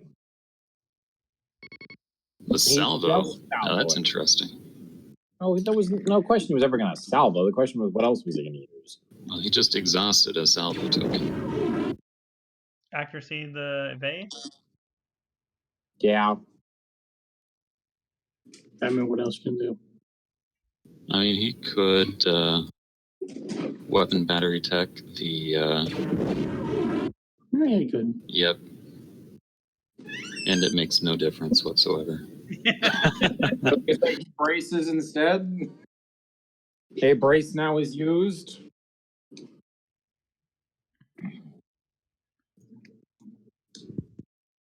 I want to give John crap for he keeps trying to turn off the range band and hits the distance band instead, but I'm pretty sure I still do that. So, Dude, I still do that. Yeah, that. Yeah. that's where the remove tool button comes in so handy. Well, at least you can tell left from right. That's my main problem. I keep going. Oh, to the rest two assured, I dots. do that all the time too. Okay, Especially when I'm coming down the table rather than going up the table. let's talk alternative histories. Oh, Lord. Because I think this is really interesting. What if he had set Yavaris to speed 0? I think Yavaris is thrilled. Yavaris would have had to... Well, Yavaris would get bumped out 1 from the Rift, even if it does a speed 0. Yes. Yeah, but... He has the nav token, so he's always going to be up to speed 1, but he'd only get to activate 2 squadrons. Right. That's what I'm thinking is Having if said he that- sped up to speed 1, he would still execute a speed 0 maneuver and then pop out perfectly inside blue range of that and on his weakened arc.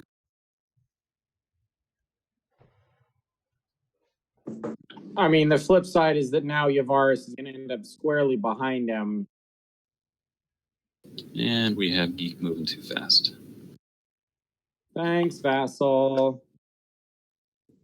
I just think it would have been kind of interesting to see what happened if it was like this, basically. I think it comes down to that if I'm Biggs, I don't perceive Yavaris as a big enough threat to be all that worried about actually killing it, or rather needing additional help to kill it. Whereas the Assault Frigate is liable to skirt off into the wild blue yonder, if only barely. And here's the thing is the Assault Frigate now is capped out at speed 2. Even if he's got Leia and a nav command dialed in, the most he can be is probably a double up from the Starhawk, unless he's going to try and sidestep into close range. He can do a 2-1 inside turn from the right dial and probably dodge that. But then he's putting himself right in front of the Starhawk with nowhere really to go. It's a plan. We It's didn't an say it was a good interesting plan. definition of plan. And that was the interesting thing, having played John yesterday, was he actually found it very hard to get the Assault Frigate around even a small base. And with a well-placed CR-90 in the front arc. I think we're also missing that Pelta activation with the 2 red to a speed 0 Assault Frigate. Does he have range? I am certain he is in red range. He flipped it on earlier. He's got it. Okay. Biggs is requesting a parlay on behalf of humanity.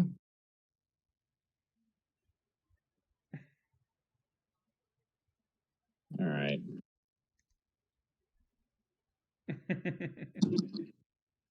I was like, what? And then it's like, he's going for a shit.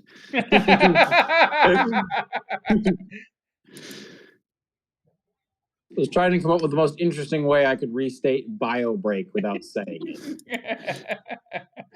Oh yeah, I was just confused for a moment. Now no one's confused. All right, hang on. All right, my curiosity has now gotten the better of me. You were going to be good. Oh dear. Oh dear. What are John's commands? Oh, hang on. No, don't say it. Let's keep the suspense. Okay, never mind. Never mind. This is not as terrible as I thought. I misread. I'm not going to say it's a great plan. This is still definitely under the file labeled a plan. I still don't support this whole like making. This is the same file as invading Russia during winter.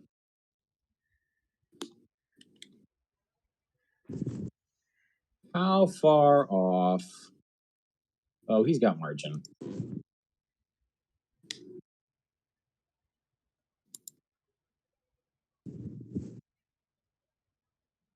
All right.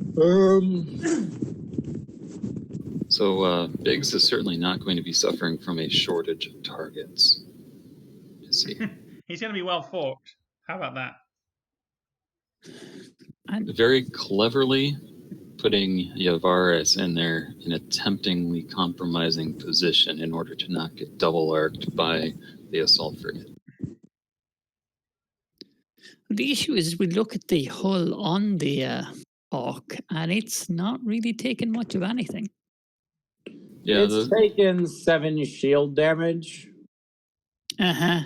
And it's about to get 2 of that back because the Pelta's sitting right there, happy as it can be. And it can send over 2 with its engineering token. Yeah. And he hasn't even yet shields to maximum. So. Yep, see, now he's going to move him out of the Y-wings, and he's going to leave those Y-wings engaged by Biggs in the X-wing.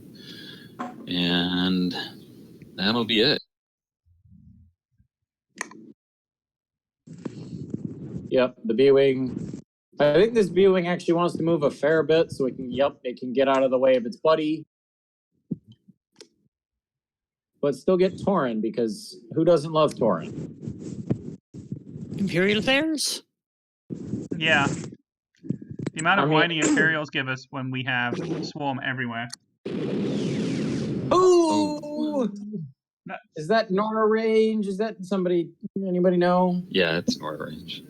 It's close. That's 4 damage. Ow. That'll sting. Well, so Biggs can brace, and he just loses all of his front shields. Yeah, he just loses all of his front shields. So, point of order, that very conveniently neuters Nora. I mean, it neuters Nora as long as he's going to keep shooting the front. Yeah. I'd be really tempted to have the B-wing blow off this other side just to... Well, he's got a really good chance of doing 2+ Nora crit here. Isn't that right? Truth. Sure, why not? I'm totally not playing Warhammer Total War. Are you planting bombs under more people as the Skaven again? Oh, no, currently I might be playing Chaos right now. As up. Hey, at least you're playing something that was released in the last 10 years. I'm currently Heroes of Might and Magic 3. Is that older than Gil? Maybe. Hang on, how old is it? I only got introduced to it last week.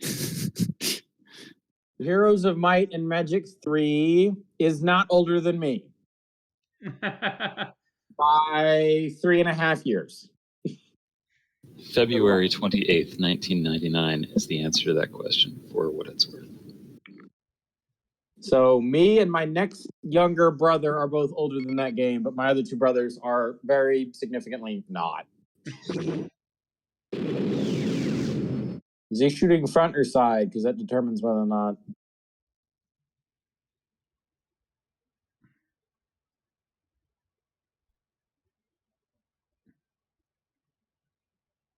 Yeah, side. Shooting at the side.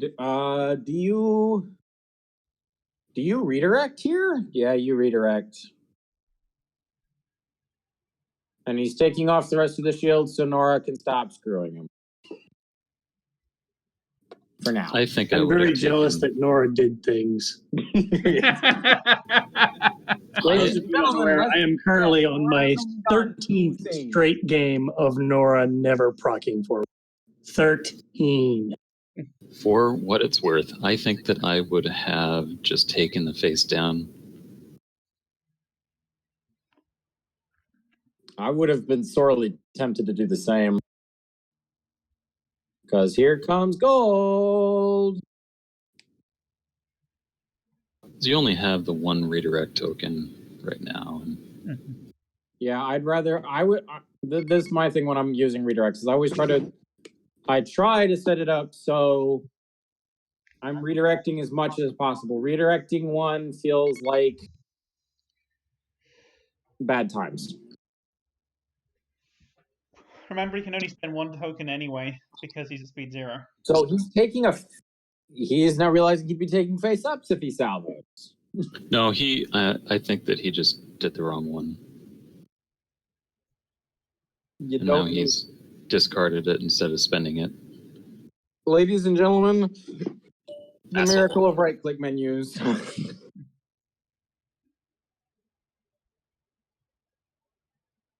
Which is it that lets you spend when you're at 0 on the Hawk again? It contained his vassal as being buggy, he says. Concord. Concord. It's been a while. Yeah, I've had that happen actually, where I can't spend the contain, I can only discard it. Has anyone else had that? I've heard of it happening. I haven't had a chance to dig into the module and figure out if that's just something where the contain in the 3 slot, since this is the only ship with the contain in the 3 slot, or what.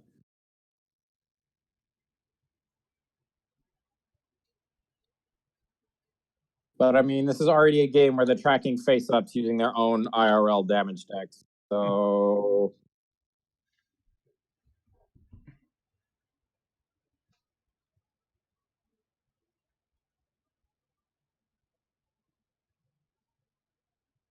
All right, Pelta friend. Oh, Biggs is even showing his work. Engineering command. All right, so what arc would you like Nora to go back to procking on? I mean, you're Well, making an assumption that Nora gets to that anyone gets to shoot next turn. The Assault Frigate is going to do 2 damage-ish to Concord's front arc, so Nora isn't really a concern there.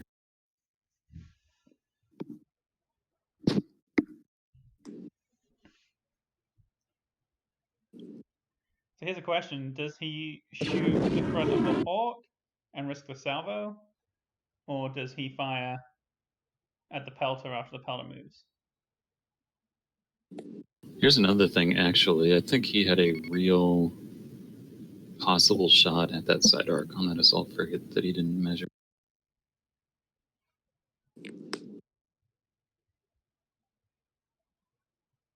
Did John take the damage on the front? Yup. He did, yep. Maybe, Oh, Justin? Yeah. I'm skeptical. Yeah. Potato front shield changed it too. Yep. And John can do exactly nothing about that because Magnites are... Mm-hmm. Not that I think that he would want to discard his redirect for 1 damage. Yeah. No, absolutely not.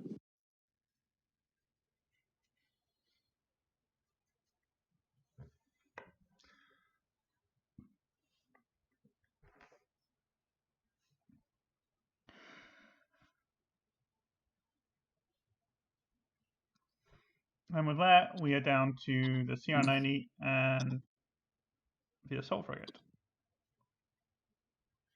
I think you have the Assault Frigate shoot the Hawk, and you risk the salvo just because you gotta try to burn off the brace of the redirect.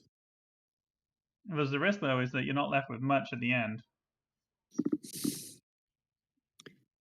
Yeah. I mean, it comes down to how worried are you about this Hawk's ability to repair its way out. The other thing is, if you lose enough shields from the salvo and you can't redirect enough, and you're taking face-up crits from this bloody thing, and you hit a comm noise, you're done, right? Yeah. There's a he's lot gonna of crits change in it there next. that do it, for sure. Well, he gets... Yeah, because then... Well, it's no, because it wouldn't be his reveal command. It would be the command that's below it. So if he's already managed to cycle through into nav, he's got the nav. Oh, but the salvo is still going to hit him at 0 because the navigate command doesn't kick in yet. But as James was saying, you're looking at the comms noise in terms of messing up his commands. So if he's got a nav available, he's already revealed it, so he'll still get to use it. But if he loses his front shields from the Hawk salvo, and then he can either brace properly or redirect. And if he can't redirect, he's taking face-up crits with no shields. that seems like a disaster. And then he might, skill first officer will get him out of it, but maybe his second command isn't nav. It's hard to know. Mm-hmm. It's not a position I'd want to be in. No. Taking that salvo right now. And yeah, it's just messy. So doesn't Jaina's rift ambush here and then stay at whatever speed Jaina's wants? Jaina's?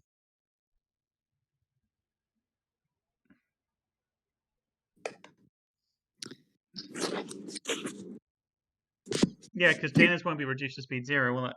By limit. Nope. What is it with the rebels and all these cheap cards that are freaking amazing? Ignore obstructions, cycle. Brunson. Yeah. You know how many worlds? Chimera! Ahsoka. Rice. Sorry, I'm sorry. I was a really bad allergy attack. No, it won't happen. All I heard was coughing. The thing with Rebels, though, is a lot of their stuff needs that support, whereas sometimes with the Imperials, all the stuff is built in. If you look at Marek Jendon, they don't need any help, whereas until we got Lando, who breaks all those rules, admittedly, we didn't really have something that was self-sufficient. No, it's pretty fair. In the same way. I mean, TRCR90s since ever. Especially before the TRC nerf. Good God. I sense some bitterness. TRC90s are a lot less effective these days. They're down from, oh my God, this is broken, to this is really good and you should always seriously consider it. Jaina's light, yes. We're getting to the point where the rebels as a faction are no longer really something to seriously consider. Could you repeat that again, Truthy? I missed the end of what you were saying. I mean, just look at the representation you're seeing now. Rebels are becoming less and less popular. So, I mean, we can bitch and moan and whine about little individual things, but the overall pattern is not looking. I think. I'll yield the point.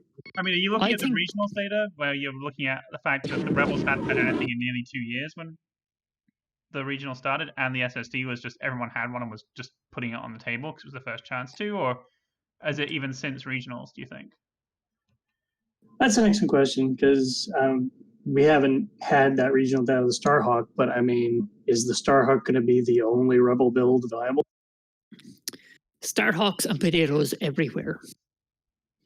And the only reason potatoes is they can dodge onagers. I think Starhawks are, if you look at Mandalorian Moose's fucking onager builds, onagers do some fucking messed up stuff to ships without help. When they're optimized properly, the Starhawk is just in for a beating. You know? So, to bring us back to the game for just a moment, then we can resume complaining about how the Rebels both have overpowered cards and can't manage to win anything. John rolled 2 accuracies natively and decided that that was quite good enough for him because that meant that Concord couldn't salvo him.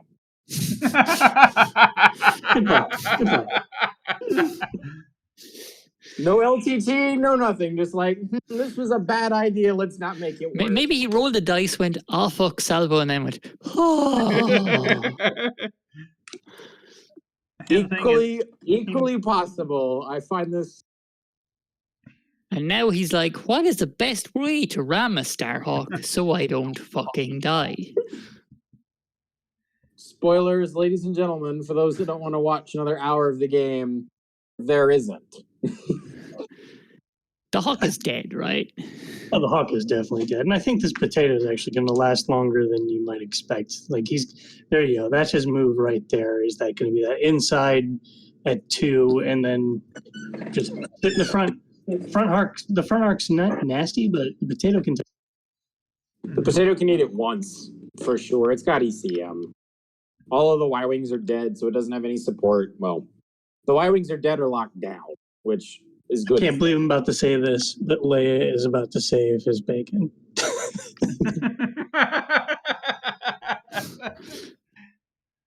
Can we delete that part of the tape? I don't want John hearing that.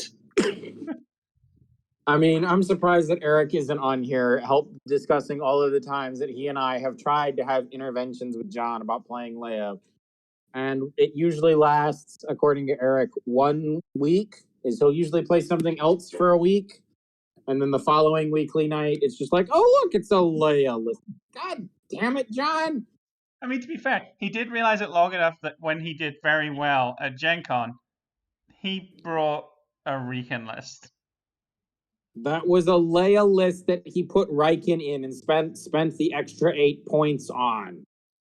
But it did better than he expected than a Leia list would have done. Like, I wasn't at Gen Con, so I can't comment how much Riken actually mattered versus Leia. But that was straight up just a Leia list that he put Riken in and then discovered he could buy some more officers.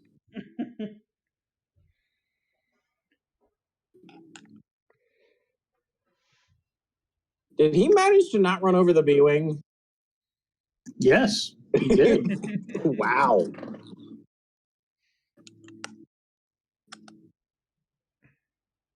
I don't think he's got the Hawk double arc, though. Oh, that matters less. I mean, this is all going to be about the squads eating the Hawk at this point. Yeah. I mean, I guess if he's able to kill Yavaris. I mean, he can shoot the Pelta, I guess, with the other arc. That's close enough on the double arc for the Hawk that I think they may have to roll off. I think I see a little bit of red on the Starhawk's black base, but that's so freaking close in a tournament as a TO, I would almost certainly just tell them to roll for it. Mm-hmm. Especially given that on a real table, there's all the unknowns. Did you actually notch the maneuver tool totally straight? Did you actually, like, not shift it by a fraction when you put your hand up? Kind of crap. Okay. The Y-Wings are going to try to kill an X-Wing. Go, Oh, no. Magic Y-Wing. Plot shields remain fully operational, Captain.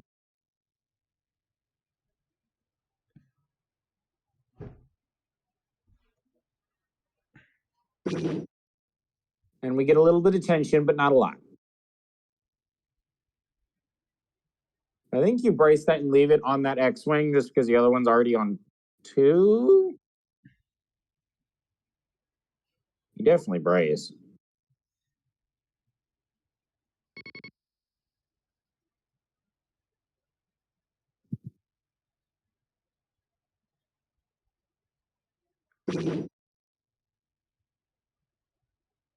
And Nora murders her friend.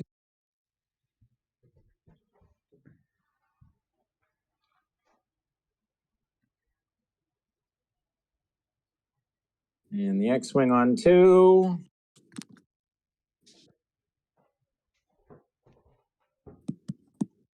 Probably go tie down. I don't know if he can get to that back Y-Wing, but I don't think he can get to the back Y-Wing. He can set himself up to help absolutely murder the other one, though. The other alternative is it moves toward the B's and just provides cover in case the other Y-Wing tries to jump in there. Yeah, that's what he did. Like, yeah, that X-Wing's dead. Counterpoint, it's doing its job. Mm. And the last Y-Wing, something last Starfighter.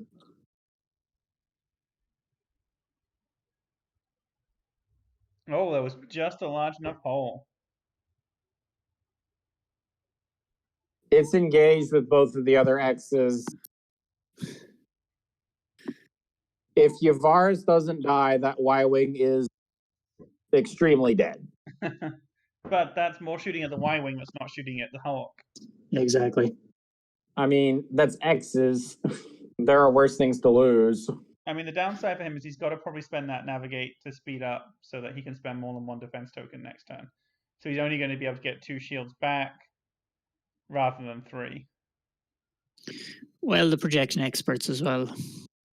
But he's probably got to wait an activation for that. That's the thing. Depends what's left of Geeks after the Hawk goes, though, right? I mean, he's got to make Now, a decision about how he layers when he reveals the command, though. And does he remember the HTT this time? Anything's possible. Mm-hmm. I mean, that's not quite an ISD front. It's got the same spike as either the close range ISD fronts, but it's less reliable because it's a red instead of a black. Without a crit effect, I mean, he's got ion cannon batteries, but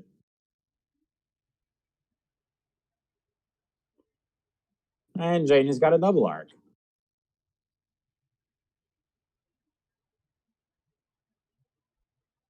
I think at this point, if I'm John, whether or not that's a concentrate fire comes down to my confidence in being able to activate every squad. I mean, but does he need to be able to activate every squad? He needs to be able to activate the X-Wings to shoot down the 2 Ys. After that, maybe. Which then that falls on Yavaris or the transport. I mean, Yavaris can have the 2 X's, kill the 2 Ys, and then double tap one of the Bs. Maybe are the Bs even in command range of Yavaris? Let's start with that question. Because if he can't double tap the Bs, this is academic anyway. Mm-hmm. All right, looks like everyone's set for the start of turn 4. So who's going to go first? If the Hawk lives through this turn, it's over, right, though? For John, probably. If the Hawk lives through this turn and the Assault Frigate doesn't, it's over. Well, like, the Hawk is getting to go first next turn. He has a squadron command.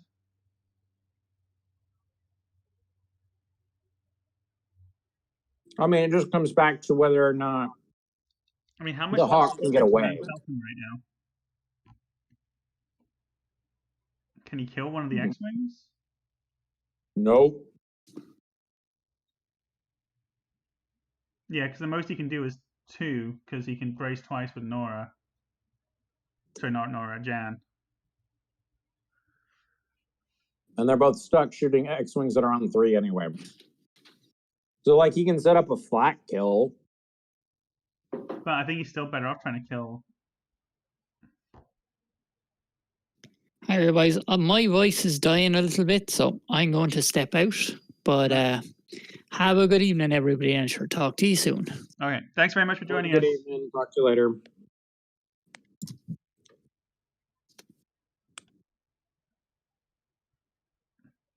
So it's a repair command on the Hawk. The Hawk says, I'd like a shield and 2 hull, please.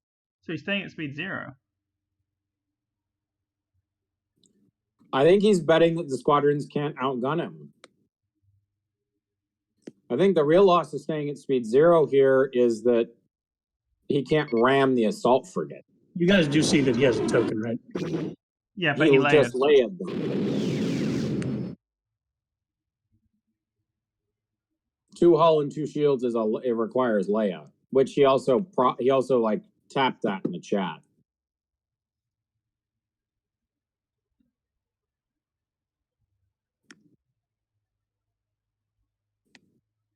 Do you leading shots here? Doesn't have leading shots. I would. Right.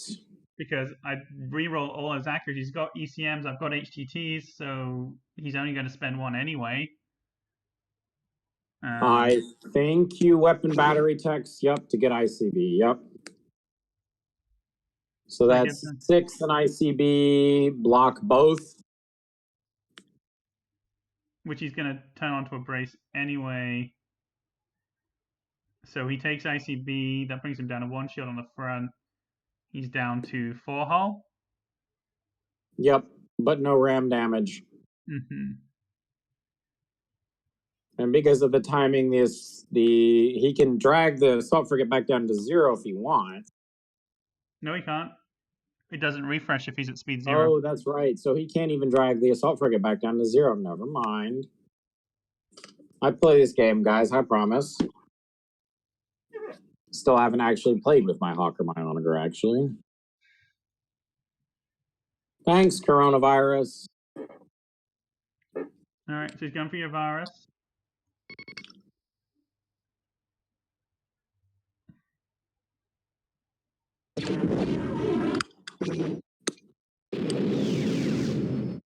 Yeah, I've lives.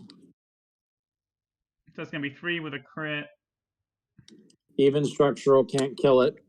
Yeah. Can someone ask John what his crit is? I don't think they've gotten to that step yet. I'm sure he'll say it. Hang on.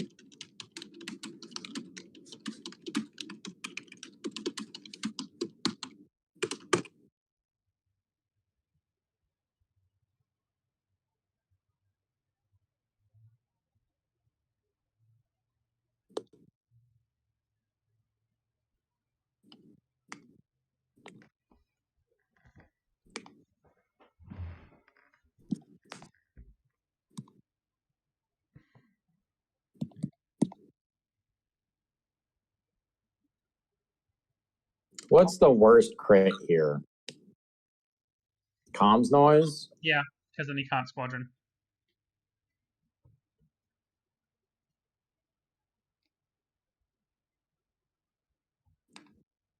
Which then makes it very hard for him to kill the Hawk.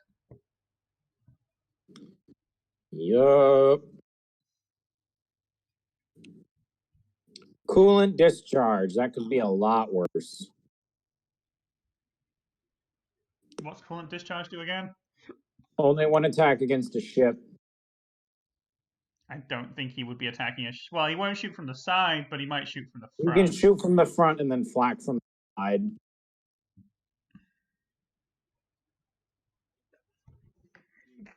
Well, having said that, shooting from the front, if he rolls well, he's still going to be able to brace it, so you're looking at a maximum of 6, which becomes 3, which would be a dead Yavaris.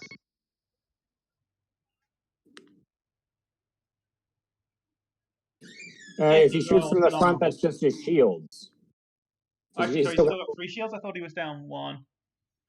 Nope, the front of Yavaris has taken no hits. The only shots have been into the side. Mm-hmm.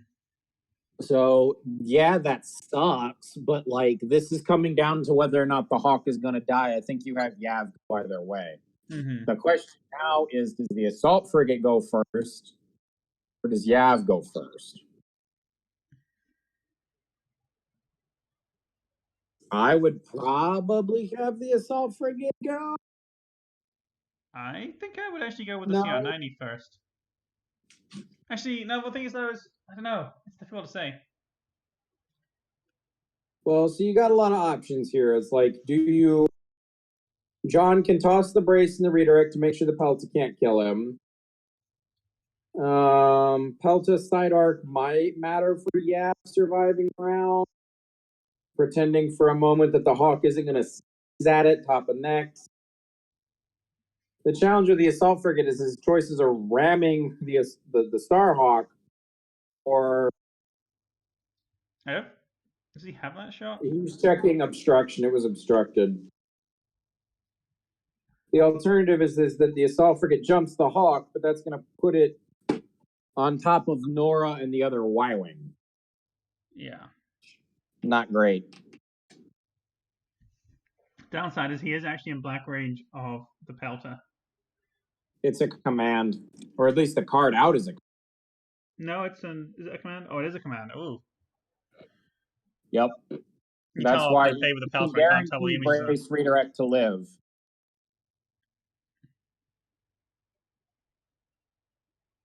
Actually, even with an assault, he would need X-Rax to. Anyway.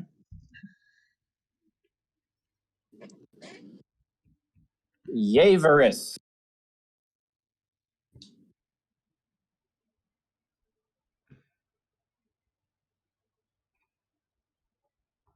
X-Wings murder time.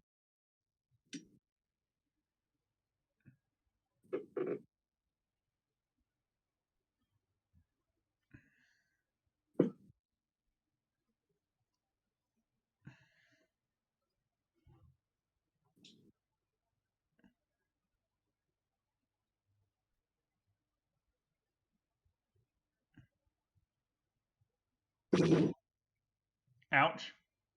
Damn. Ouch, some more. Like I said, the writers of this show have decided it in favor of Leia over Leia. This episode. But they don't want it to be obvious.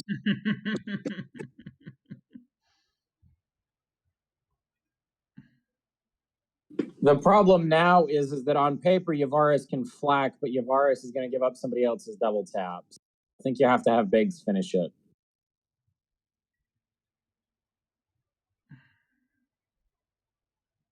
Or you can have Jan. You do a B. So what? You do a B to finish it off. You still am throwing 3 in. Yeah, you can do that, and then you still get its anti-ship attack. So yeah, have Big. So you have Biggs shoot at the Y next to Yavaris. I know. I think I'd actually have one of the B wings shoot the Y wing, and then have 2 B wings. I went with Biggs. Biggs knocks it down, so one of the Bs does get a full tap.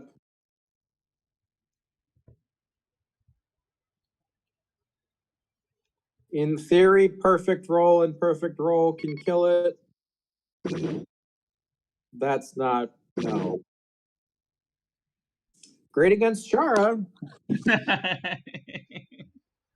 Or Suntir or Mauler or somebody like that.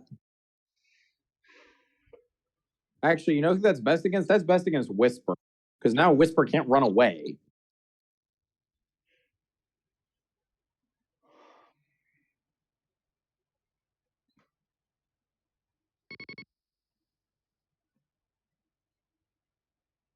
Okay, so he had both B-Wings.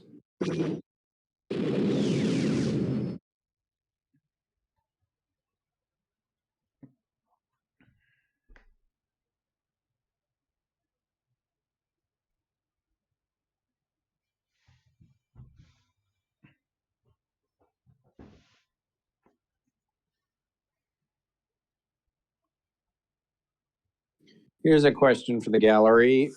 Under what circumstances would you guys re-roll those hits with bomber commands? Ooh, there we go.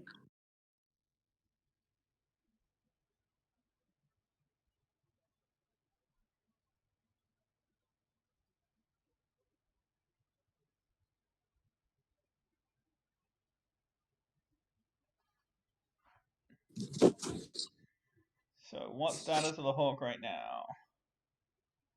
Missing shields? 14 hull? Forward shields are gone. Forward shields and starboard side shields are gone. Stern are both on 1. Full hull, brace, and redirect have both been spent. And 2 salvos. Yeah, and both salvos are green.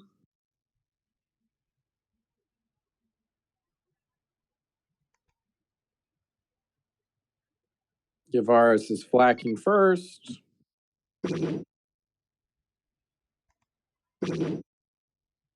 Apparently this Y-Wing is somehow important to the plot.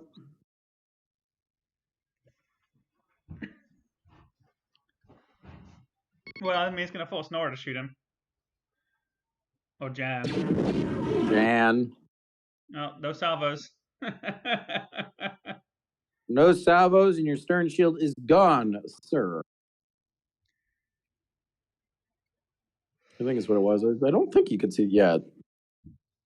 John just saying screw it in the rear.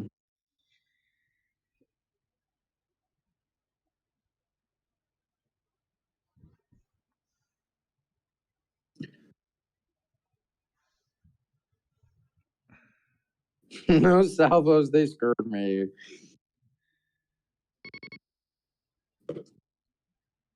Lay down. Go on.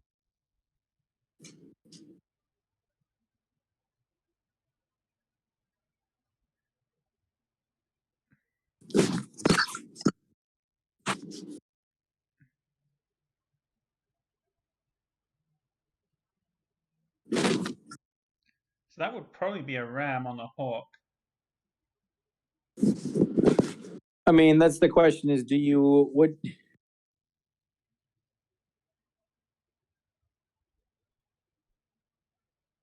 I mean, with the Pelta there and Leia, what if he?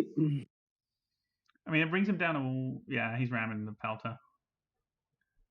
So the Pelta probably goes next to put some extra shields back onto The Hawk. Yeah. I guess he's just got to hope. So his thing here is that Yavaris can turn and try to run away. I guess the question is, has he presented his side arc to the Pelta? Maybe. Looks like it. Yeah, I think so too. Yes, we are all fine here, John. How are you? Yeah, that's a side arc shot. Gotta find damage with an unmodded red and blue. Yeah, he needs one though. It's a 3 and 4 chance on the blue alone. Yeah, which is why this math is a pain in the ass. The chance of nothing is a quarter times 330 seconds. Interesting, he hasn't procced shields to maximum yet. I would have used it this round. I would have discarded it. I mean, he still hasn't even Hondo'd yet, so. I mean, alternatively, that timing works. So you can, well, you didn't need veteran captain a while ago, but you can still Hondo STM.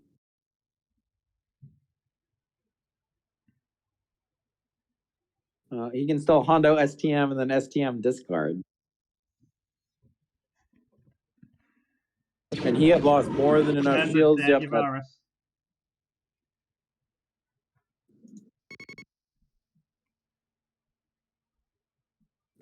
Bye.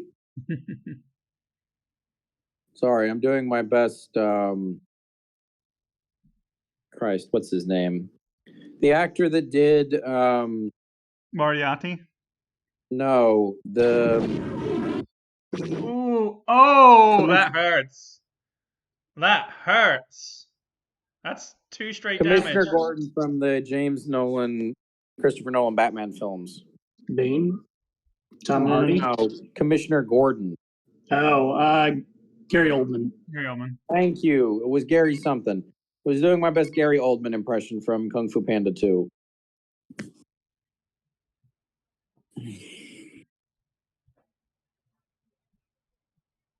All right, so he's already ECM, so the potato just takes 2. What is the crit? That's the million credit question now, isn't it? Faulty countermeasures. Can't spend exhausted defense tokens? Yep, which is a solid future John problem. But it also leaves him down 2 hull. Can he get into ram? No.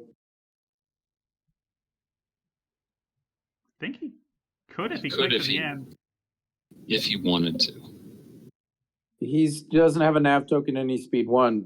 Oh, okay. Sorry, yeah, then yes, he wouldn't be. But he lay it anyway, it doesn't matter. So I guess the question here is, do you have the Assault Frigate ram the Hawk, or do you go for broke and try to jump it? The risk of jumping over it is that you're going to mess up your squadrons that you need to attack. I guess it's... Sorry, Justin. I'm not convinced you can jump it. I'm not either. He'd need a nav command to try.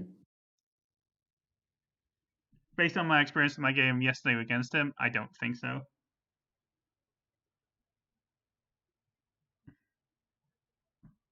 Also, point of order here that Biggs actually moved his Pelta so that it does not double arc the Assault Frigate. I mean, he only needs to do 1 hull to it next turn. I think it's a dead Assault Frigate. I mean, unless he drops to speed 0, but then it's equally dead then anyway, so... Pretty much.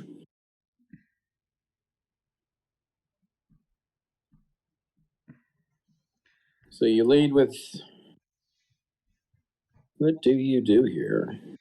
I mean, he's got a squadron command. It's still at speed 0. He's basically relying on flying into the dust field with his free move to protect it.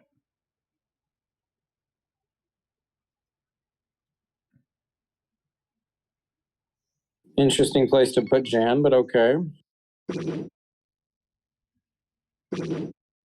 Nope. Well, Ladies and gentlemen, the writers have decided that we need some tension for the bombers. One Y-wing survives, one hull point. Torin, get your act together. That's the third blue in a row you haven't rolled to the hit needed to kill that stupid thing.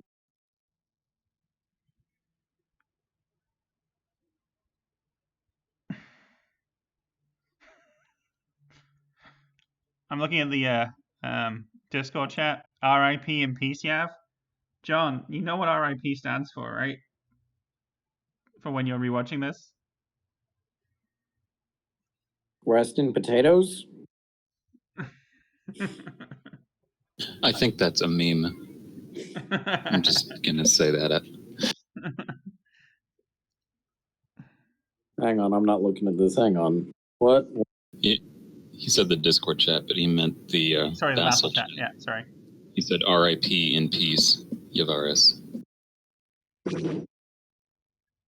Oh, well, I mean, I think this comes back to something I was passing around a couple of days ago.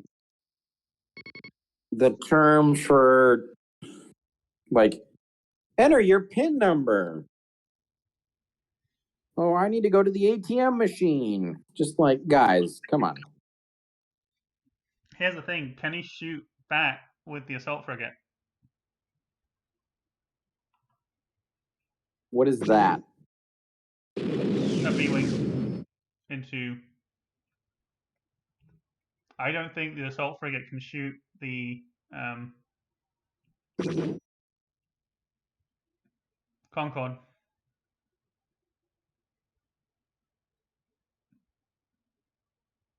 So he loses both shields and he takes one face down because he's probably in Nora range. That or he has to toss the redirect, and then that's just all of his remaining shields. Oh, he lost the brace. That's a decision you can make.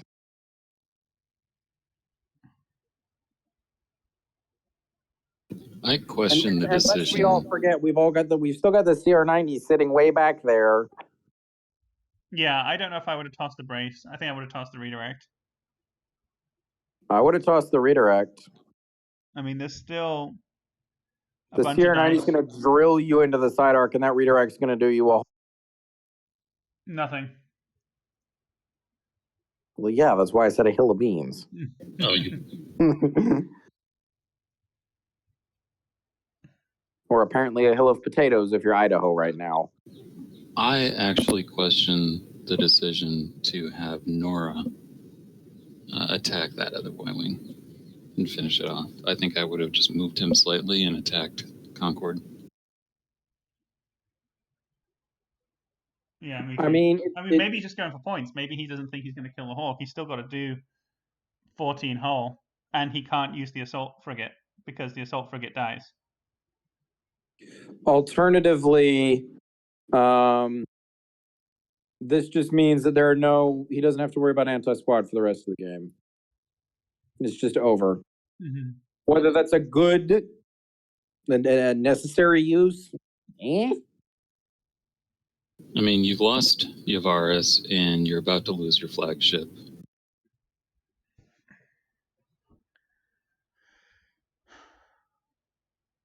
I mean, he's basically... Which is where I'm kind of questioning... Nice move, John. We assume that was John. Oh, Vassal. And that's why I was so confused about Jan moving. Like, I would have had Jan shoot and then move to somewhere near Gold Squadron so that, let's be real, it's mostly when the Assault Frigate dies, she's at least still there providing anti-flak braces and maybe even some damage once in a while. I feel like Biggs has forgotten about using shields to maximum right now.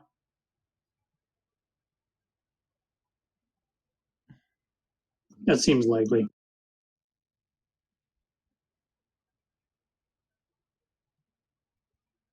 That can happen in the post-game interview. That's likely, if he did actually forget and we ask him that question, that's likely to not get child quick.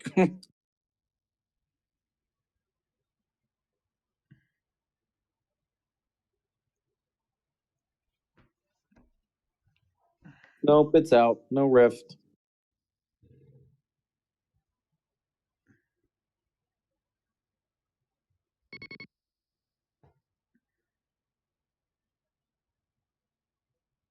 All right, so what hasn't gone? We have an X-Wing that hasn't activated, and we have Gold Squadron. And we have the Assault Frigate, and we have Jaina's. So I don't think the Assault Frigate shoots. I mean, it might shoot the Pelta, but it's not going to shoot the Starhawk. You think so? I mean, it kills him, probably.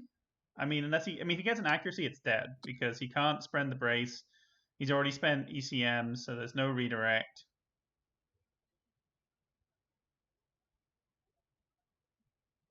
Assuming he gets an accuracy. I mean, it is 2 red. I mean, to be fair, if he rolls 4 damage on 4 dice, 3 dice, 3 of which have doubles, that also kills the Assault Frigate, because then the only option it's got left is to ram, and then it's dead.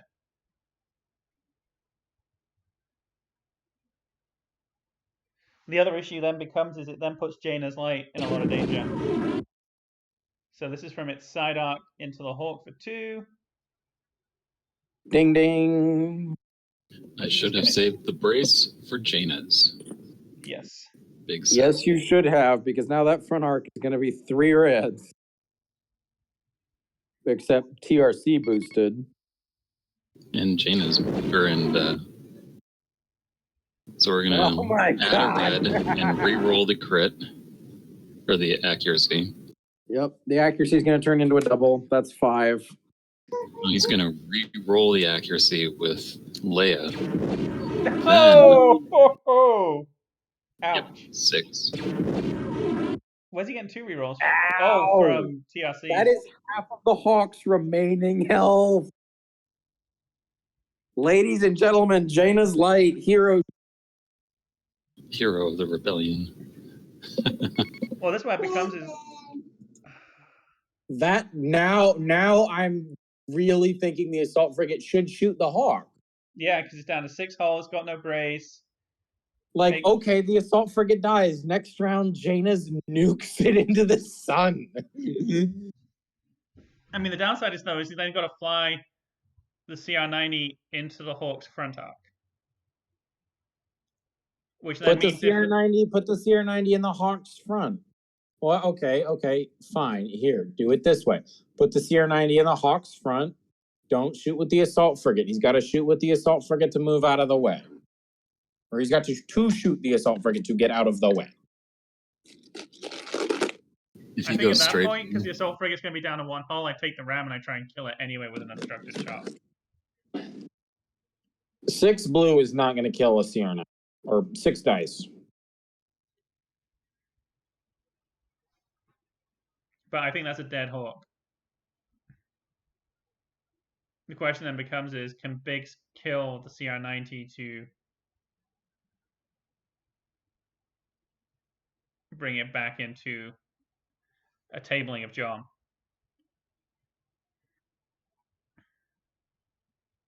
I think John's answer to that is hell no. he's gonna do the rift move, and he's gonna take 2 left and double arc. Maybe 1 will be enough, but I think 2 is safer. He's setting up that CR90 so when the Hawk goes down, it goes to war and it's gone. I think that's out of the Hawk side. They'll probably take a look in a second.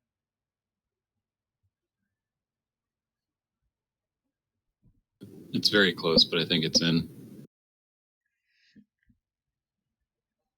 8 damage. 4 reds. Good God.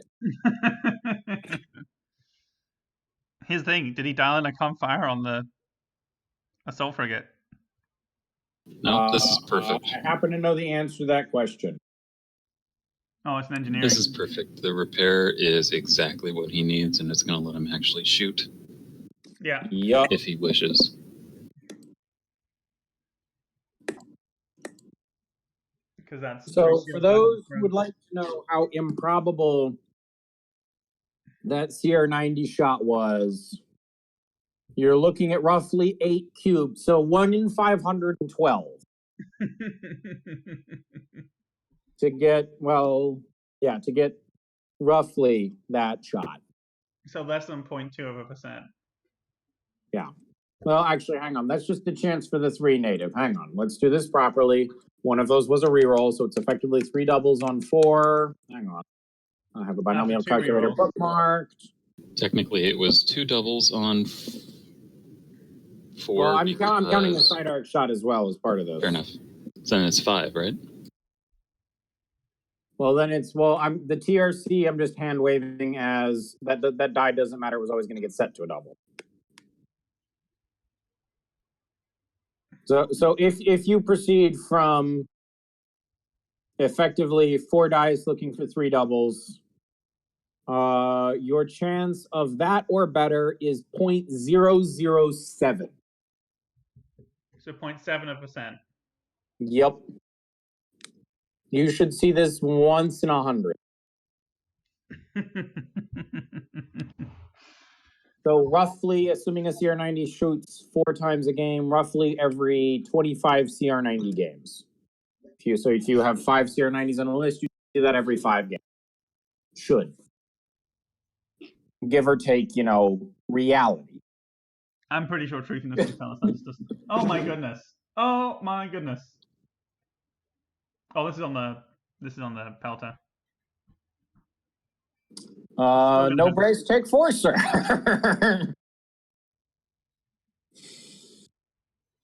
He's got 5 shields, so he can eat it. Yeah, the Pelta survives. The Pelta's just pissed.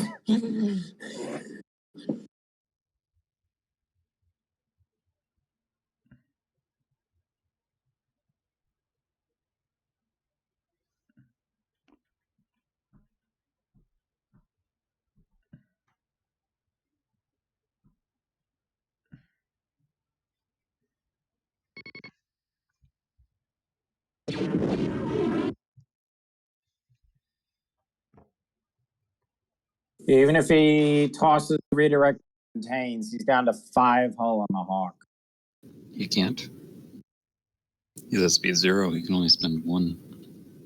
He's down to 4 hull on the Hawk. I think that's a dead Hawk. He's got Gold Squad and X-wing and a ram. So he rams it. It's down to 2. BCC range still for both the X-wing and. He's got a redirect. And it's down to 3. After the ram, it's down to 2, right? No, ram brings it to 3. Okay. So it probably sees out the turn. But it sees out so this game can end here if the X-wing rolls a double and gold rolls a double. Because he's still got the redirect. All right, there's 2 from gold, surprising literally no one. So he has to, he can only redirect it or contain it. He's contained it, so he's down to 1. But he's still got the redirect, so the X-wing needs to roll a double to kill it. Otherwise, out goes the redirect. Hawk lives on 1.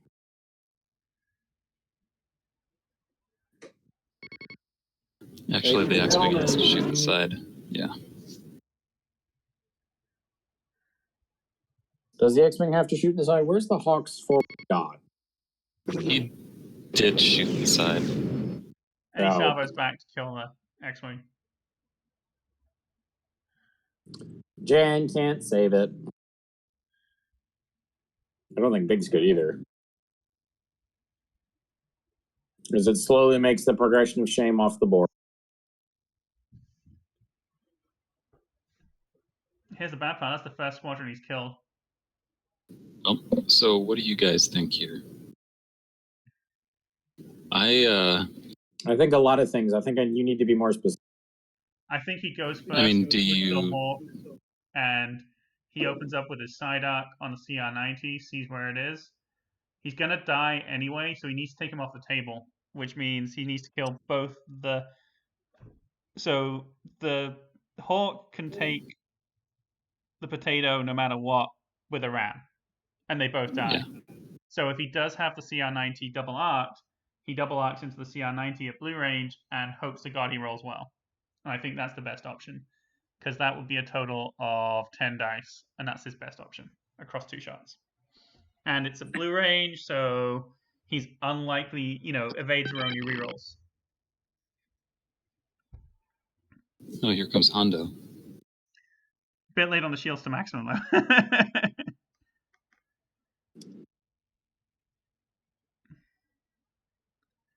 I have been informed that we have failed our duty in Statler and Waldorf. Statler and Waldorfing, gentlemen. We have not pointed out that in this economic downturn, the last thing we need is more Leia off. Wasn't that pun from earlier? It's old pun. No new puns. Old. Well, we didn't say it on that channel. It doesn't count. Fine. So if he wants, assuming he has a repair command queued up, who is he? Biggs. I apologize. Assuming that Biggs has a repair command queued up, then he cannot do a 6-point repair and ram. He has a now, yeah.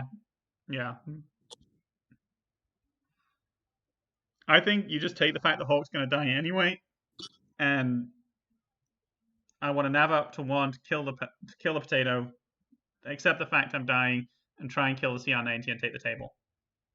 I think that I would put 1 hole on my Starhawk if I had a repair command queued up. Yeah, because then at least it guarantees that they've got to shoot it with the squadrons, and it protects the Pelta. Yeah, at the very least, I get a salvo on the way out the door.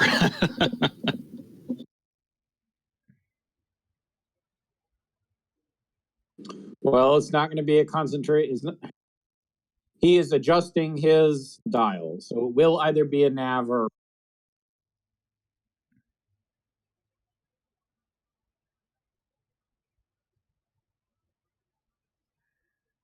It's a repair. And he has a nav Going to token. Leia.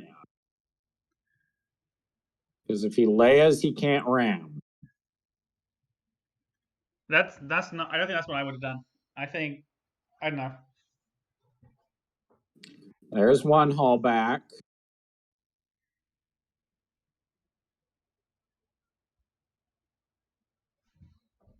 Yep, I think that he is doing the 2-hole ram. And then double shot the CR90. And forgetting shields to the maximum.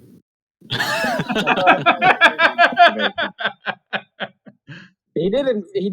Wait. He is using that's not the right shields shot. He should be shooting the side arc. Why is he not shooting the side arc? I think he'll figure it out. Because he hasn't double arced. I mean, I would be shooting into the side.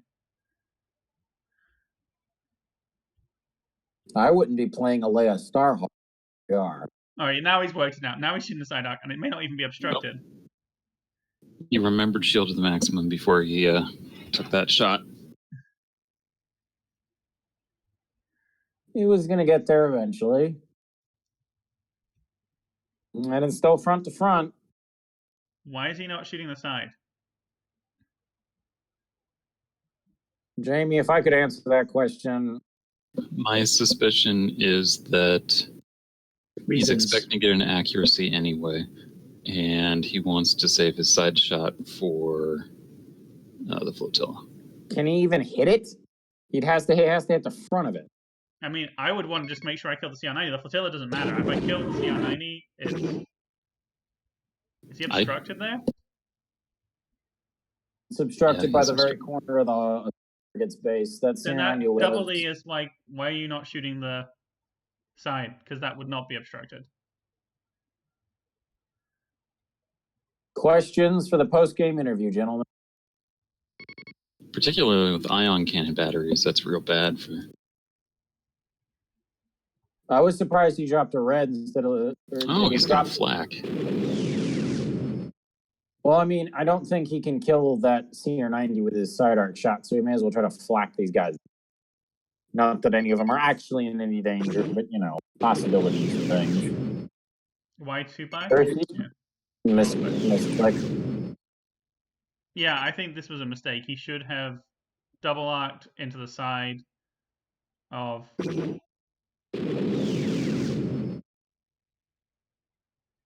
Yeah, double arced into the side and then taking the front of the side. You would have gotten the table.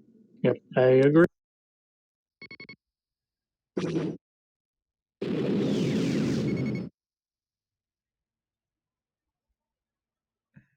We can roll that in a minute for our own power.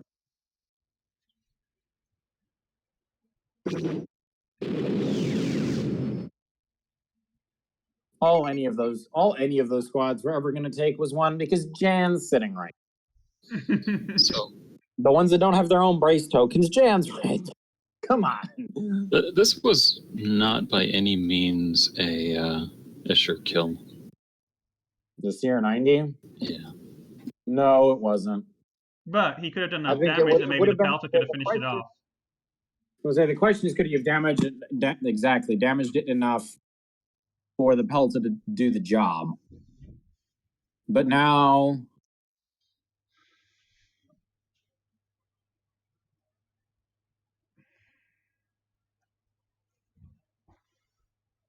I mean, one more damage on it, plus 2 red, 2 blue out the side. I mean, there's very real possibility you could have killed it. No question. I mean, he's now got to rely on salvo. No. I mean, most likely thing is it dies to squads here, and he doesn't get to salvo. salvo. So you have the BCC go to get around the salvo. Yeah, I think, use the BCC, kill it with squadrons, and then run away with the CR90 and take the win. Yep. I mean, we're on turn 5 right now. Yep. The CR90 can easily evade a Pelta. And that's assuming that the squads don't catch it and murder it. I don't think he's got enough squad pushing power to do that. Unless he gets greedy and goes toe-to-toe with the Pelta. I'm sorry. We forgive you, Jamie. You are only human.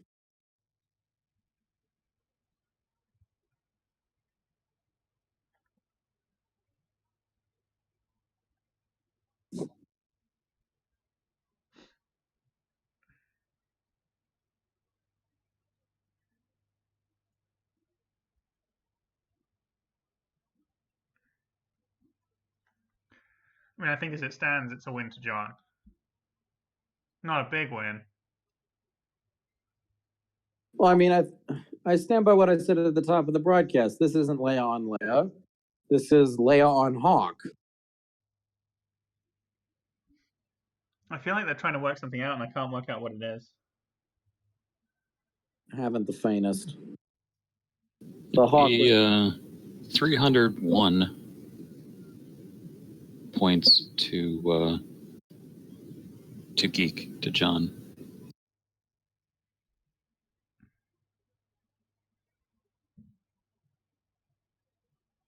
Right about 200.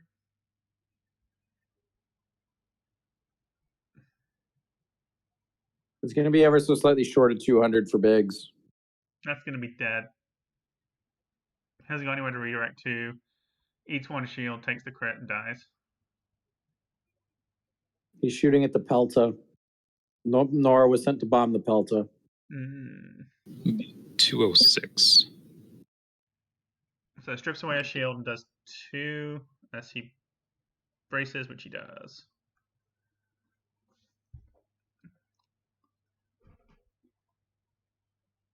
John's taking an awful risk on that salvo. Shoots him from the side. He's got the redirect.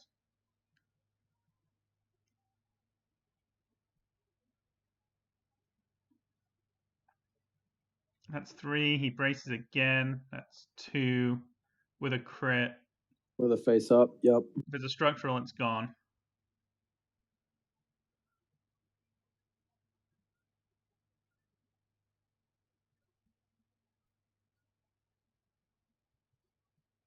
It looks like John might get the table here. Yeah.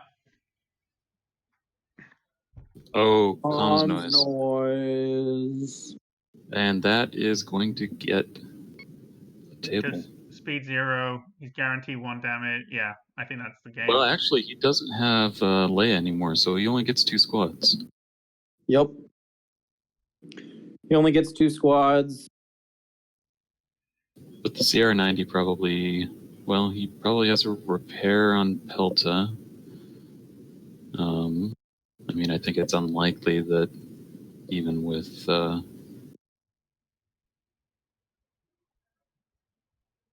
if he shoots him with the with side... 3 shields on the front. The side... Well, no, I think he's got to shoot in the front. I don't think he'd have arc on the side. Those ships being so far back make it difficult to hit the sides. He doesn't even have to shoot the Concord with the CR90. Let's take the round. I wouldn't. Until the squad phase and just let it die. He's got gold. He's got Biggs. No. CR90 goes after the Pelta and runs like a scared little girl. And that's the Squadrons finish it off. Absolutely. He's got a B, a Y, an X, Jan, and another X. Yeah. If he rolls and that badly. And he's got BCC in the background. Yeah. He's got to roll impressively poorly. Pelta says, I want hull back. Never mind, the Pelta's decided it likes shields better. It still gets 4. That's 2 shields, plus 1 from shield to the maximum. Yeah, Leia's still alive. It still gets 6. It's 2. Yeah. So it can have a total of 4 shields. So here's a question: would it have been better to change his command to something else, Squadrons, rather than giving him the option to speed up? I probably would have done that, but that's got more to do with... Because then he's got less stuff to chew through. Oh, he passed shields over to the Concord.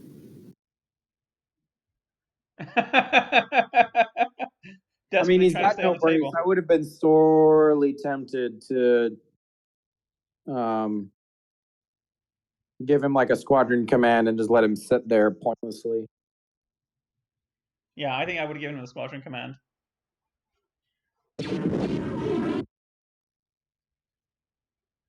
Vade says, jump in a lake.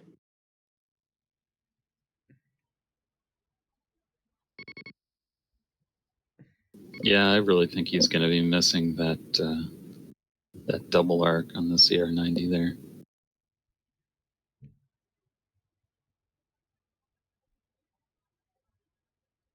Because Nora almost certainly still has that B-wing under her, and she might have gold as well.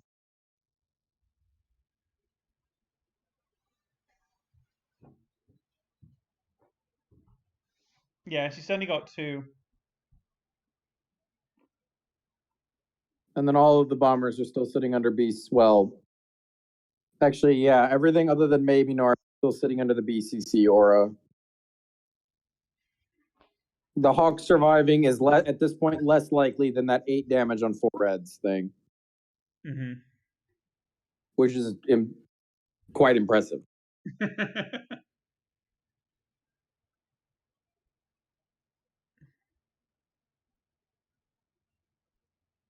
Jaina says a con fire. Can Jaina just drill the side of the Pelta? I mean, it's got a redirect. Actually, yeah, that's pretty pointless. Just drill the front and be done with it.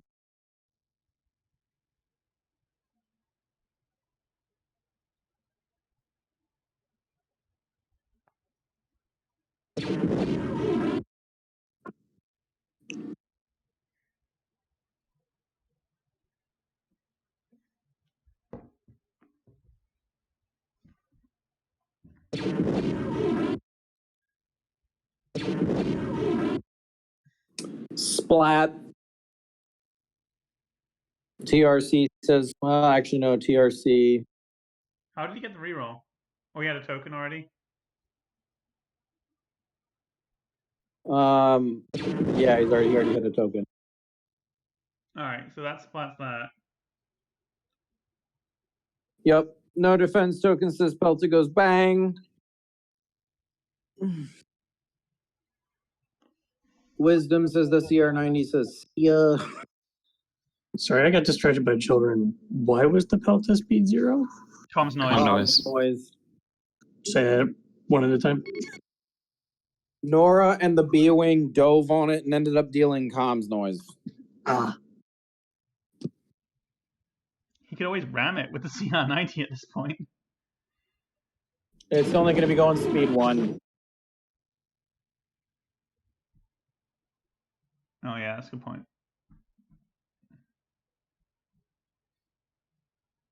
I think he shot it. He did. You did indeed. But that's that a was pretty a questionable decision at best. But, I mean, the thing is, it's a side arc. If he salvos back, it's still... Yeah, he's fine. This is why, if he had double arced the CR90, it was the right choice. It would have been the right choice. I don't think that it would have made a difference at the end of the day. He might have been better off if the BCC were in blue range shooting that, frankly. I think the shooting the squads was a mistake.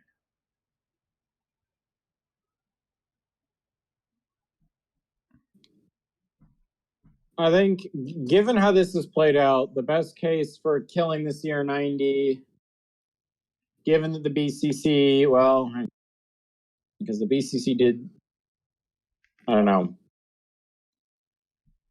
Like the BCC had the squad command that killed the Pelta. Well, it's set up to Pelta kill at least. I mean, the comms noise is what killed the Pelta. Yeah.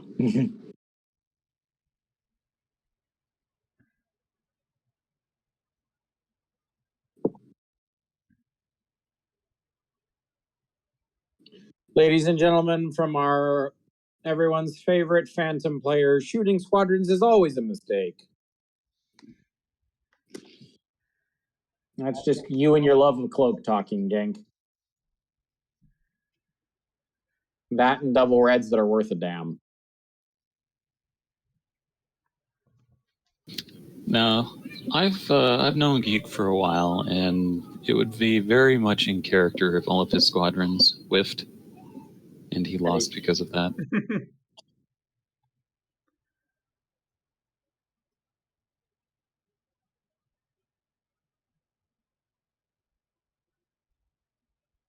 Hondo goes for the gravity-enabled slingshot.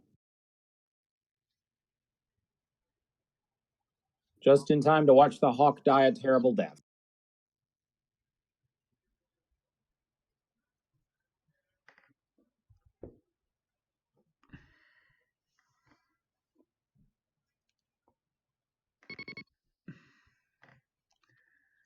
B-Wing.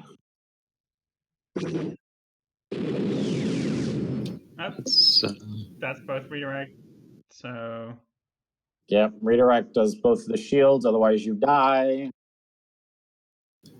Gold Squadron with BCC and probably not Torn enabled. I'm not feeling too confident here. And Bigg's BCC enabled, and Jan not BCC enabled because that squadron's good enough as it is. Thank you. One hole left. That's that. And that's it. That's game. It's exactly game. Ladies and gentlemen, we have discovered that in Leia on Leia, Leia will not win. Both die. So did Leia really win this game? I'll leave that to the commentary crowd.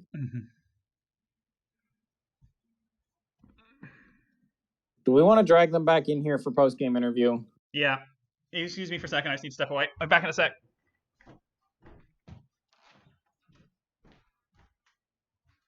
Wow, I literally can drag them in here. Isn't it great being a mod or an admin? Technical term is. I probably should let them know first.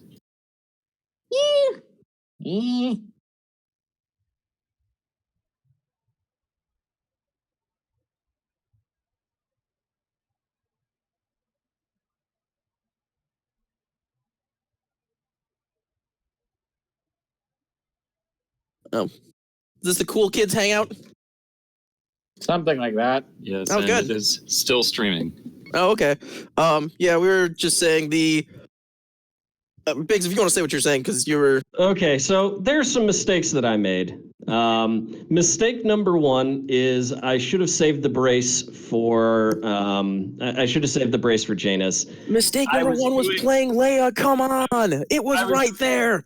That's going to be the overarching mistake, but I'm talking like very specific mistakes. Mistake number one was not saving the brace for Janus. I was doing the math in my head, and I'm like, there's nothing that really does more than 2-3 damage. Might as well use the brace now rather than later. And oh yeah, Jaina's light. And dear, what the heck? What the heck? What the? Yeah. Biggs, we did the math. You're welcome to rewatch the video and discuss what the math was. But when I did the math, that was a 0.7% chance shot. Yeah, so gross. Yeah. The other one that hurt was taking that comm noise crit and then deciding in my infinite wisdom that the right call was to not just dump everything into hull and shields on the Pelta and instead try to like split my defenses. Because I wasn't really thinking, and my thought was, we'll make him keep those squadrons over there instead of pushing them over, and make him think, well, maybe he might have to shoot the big ship. And I forgot that like any reasonable roll with 2 shields and 2 hull with that Jaina's just means that the Pelta ceases to exist. So yeah, I should have just gone all in on the Pelta and crossed my fingers for a 5-6 mutual tabling at that point. So I have a question for you. At the top of turn 5, when you activated the Starhawk, you flanked out of the right and you shot at the front of the CR-90. You had a double arc on the side. I had a double arc on the side? He had a double arc on the side? Of the CR-90. Both of us missed that one.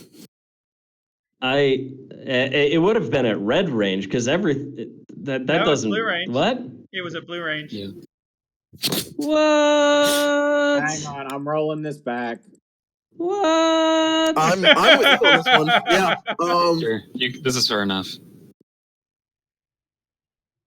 What?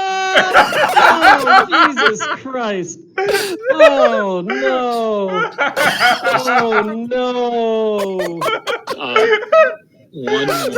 One more point of order, too, that was actually not obstructed to the side arc. Yeah.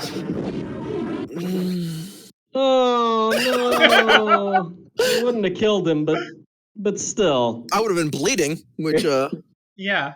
Which would have changed his shooting profile. Actually, Yeah, I think that was... So, the thing is that I don't know. If you didn't kill it, it probably wouldn't have made that much of a difference long term. Yeah, that doesn't kill it. That puts it down to 3 hull. Yeah, That might have made me think a lot harder about just protect the Pelta and call it a day. Yeah. I think you would not have shot it and risked the salvo, but realistically, 3 other squads there, I'm not sure he needed to. No, not so much. Nope. Oh, that's disappointing. I'm with you. I didn't see it either. I was trying to dodge it with the rift move, but yeah. I thought it was close. Justin was quite sure you had it, and then when you pulled it up, it's like, nope, it's got it right there. Well, he even said with his maneuver that he was trying for that. It just dodged directly into my front arc, and I'm like, front arc, okay. Yeah. Whoops. Yeah. Why did you hold STM so late? I forgot about it. I forgot. And then you also forgot about the heavy turbolaser turrets on turn 3. Yeah, I did. I tried to forget it. The heavy turbolaser, I let it go back, and that was fine because I don't think it's a. It's not an optional. It's a mandatory. Yes, so I had to do that. What was it? The dice were. I don't want to say like, oh, I just won because of dice, but like, how many Nora crits did I get there? And has anyone just screaming into the? I would imagine that Chris is screaming into the void.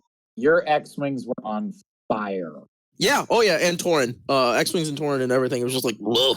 So. I guess Leia likes you more is the answer to that. Aww. We didn't come to the conclusion that when Leia played Leia, that neither of them wins because they'll both die. Well, there are. Hold on, I got to count here. There are 10 people in this channel right now watching this game, and there are 0 winners. And there are 17 people watching on YouTube right now as well. Fancy. We'll have to have a rematch sometime with actual real commanders. Oh yeah. Sweet Gum versus Leia. but for the moment at least, cannot get your ship out is the current blog champion in terms of wins, losses, if not necessarily in terms of points.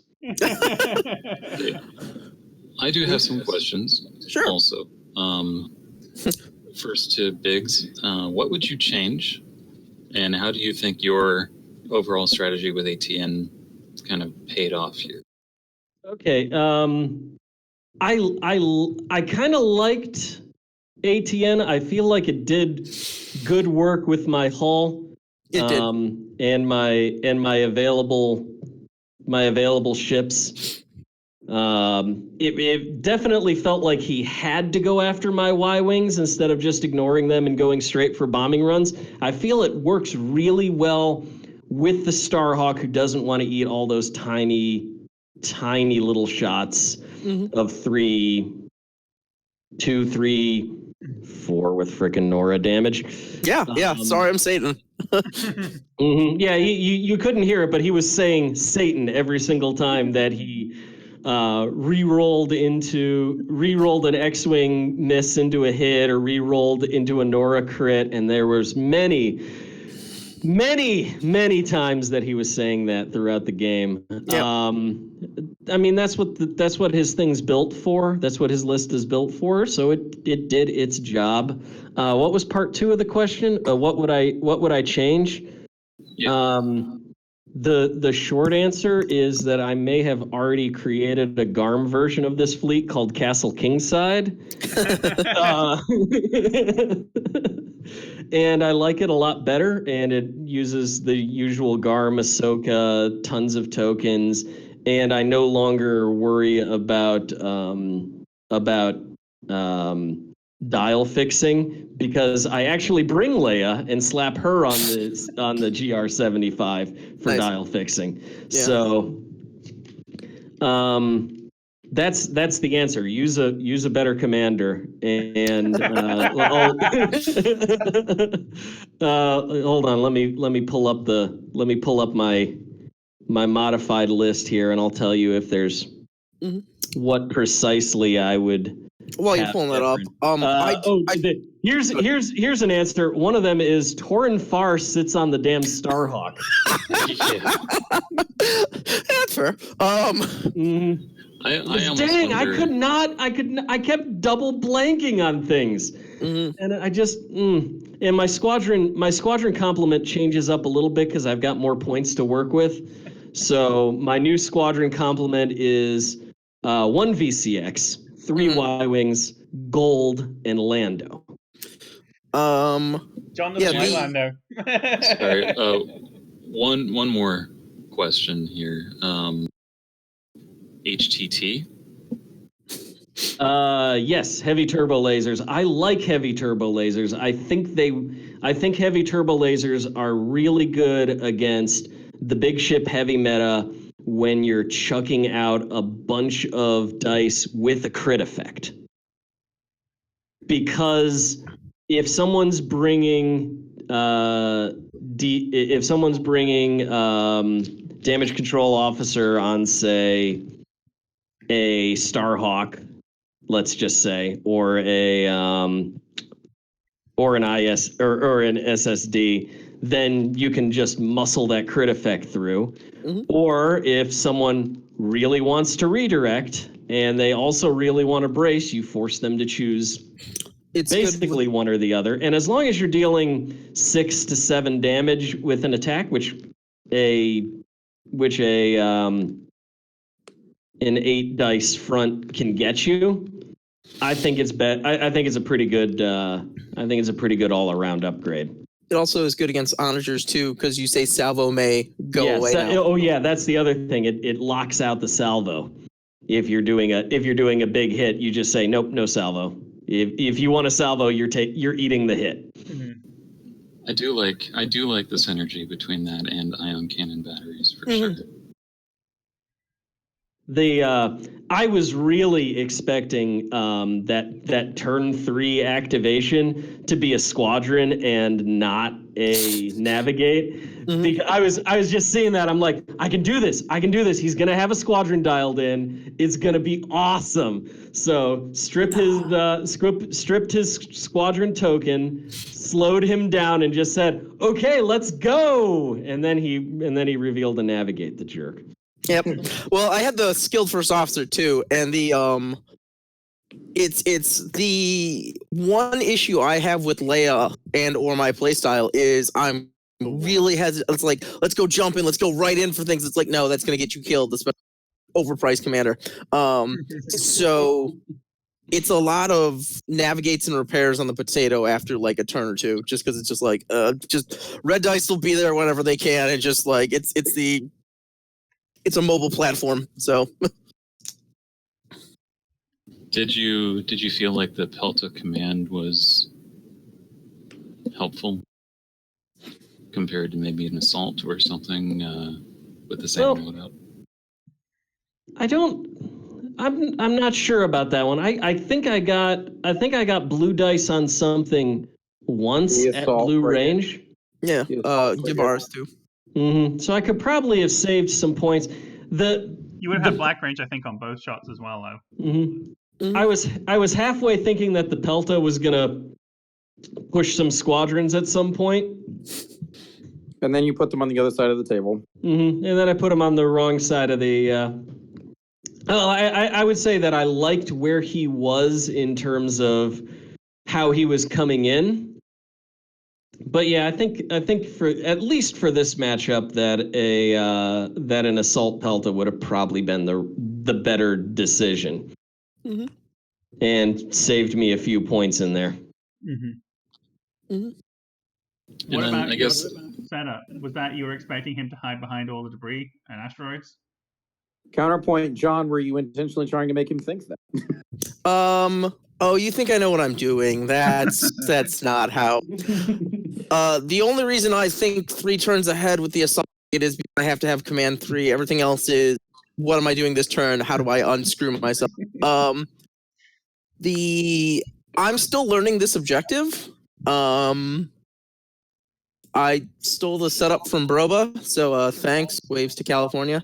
I totally know what I'm doing. But that riff move was insane and fun, and just like I mean, my flotilla is nearly his deployment zone, and I've been speed 0 for like 3 turns.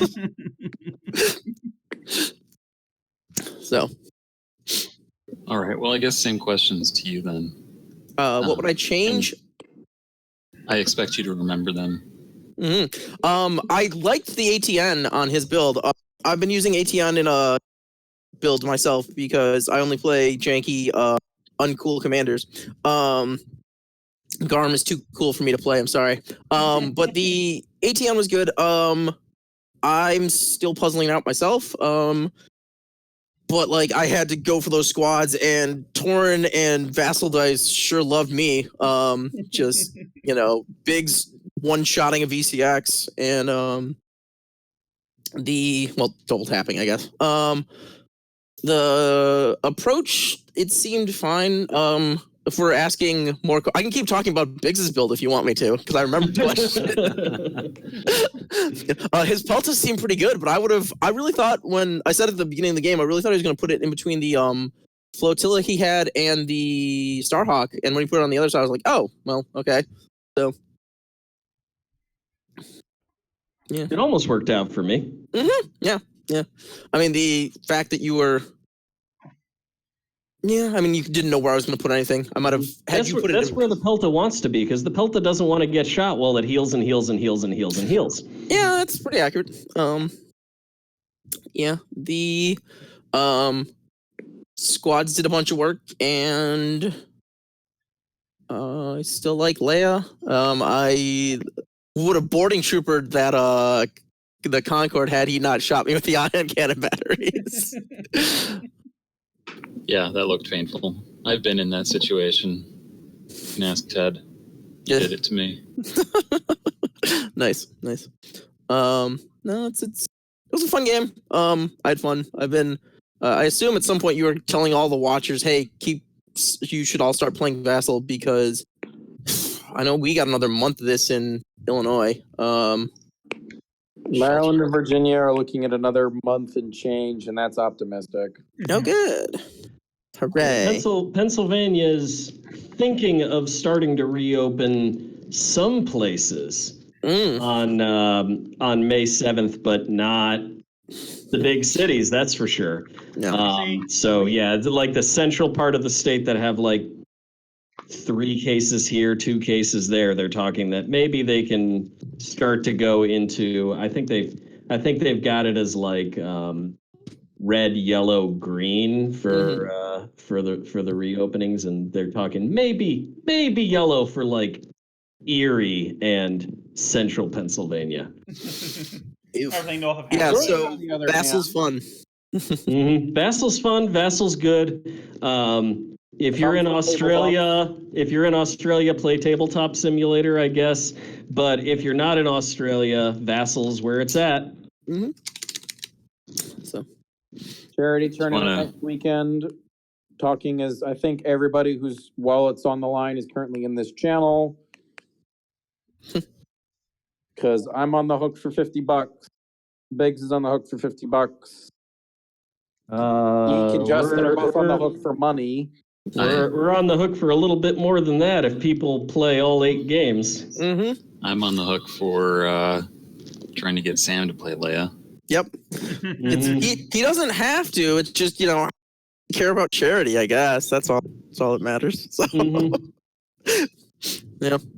Well, it's definitely to a good cause. Yes, exactly. So, and you can support that good cause by playing in the big dumb 24-hour tournament next weekend, a little bit before this time. I believe it starts at 8 a.m. Eastern, noon Greenwich Meridian time. Ooh, fancy. So much tea and such. So, any other questions or whatever you guys got for us, the chat, whatever? I think that's everything. I've got questions, but I'll always have questions. I mean, go ahead. I mean, Like, all right. why did we do this?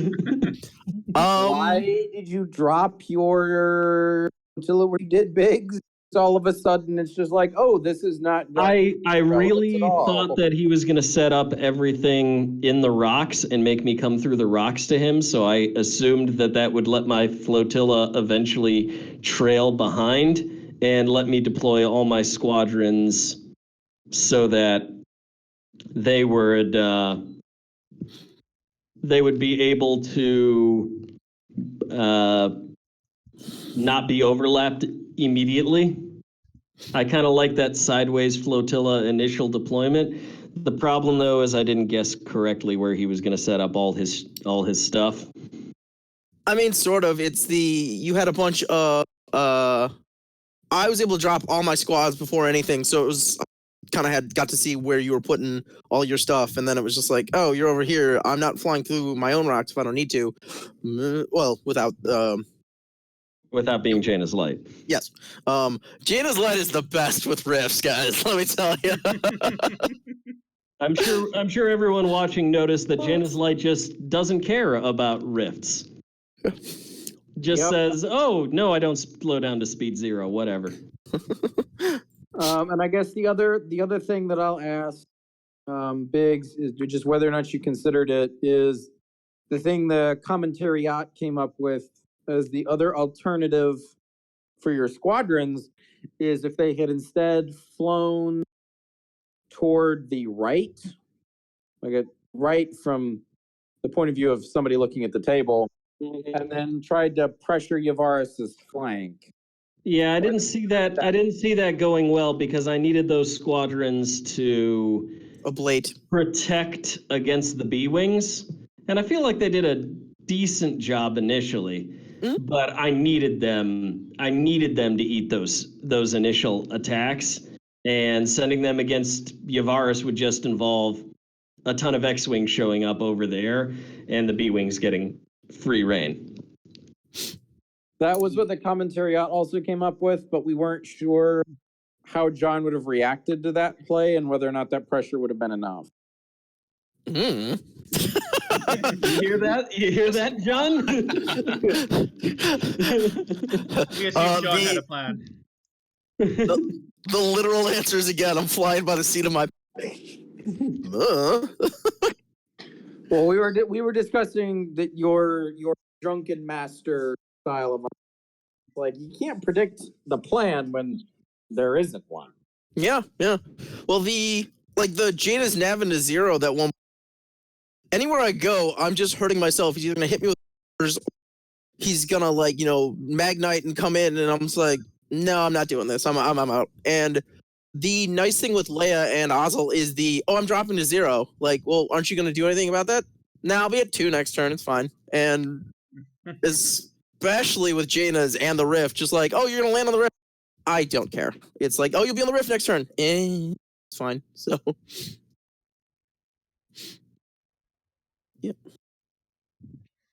Well, I think that you guys have inspired me to play a list that doesn't have Leia. I'm holding you to that. No Leia office. They say we already had this economy can't handle more Leia offs. Chris wanted to reach through his mic and slap me. Nice. So, yeah. And Biggs, thank you for being a good opponent and a good game. Yeah, it was a great game. I really enjoyed it. We definitely need to do this again. So, when do I get the article on Steel Strategy Bonanza Surprise Party saying about how great Leia is? You can write it. All right. More work. Copy paste the one you've already written. It's got enough fangirl. I'm pretty sure I'm just going to go comment on the article and just say the word score on it.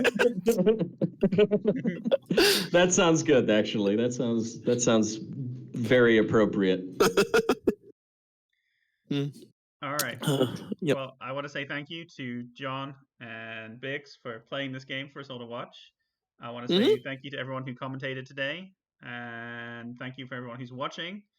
And hopefully we'll have another game for you that'll be as interesting in the future. Yep. All right. Everyone have a good day. All right. You too. Later, guys. Later.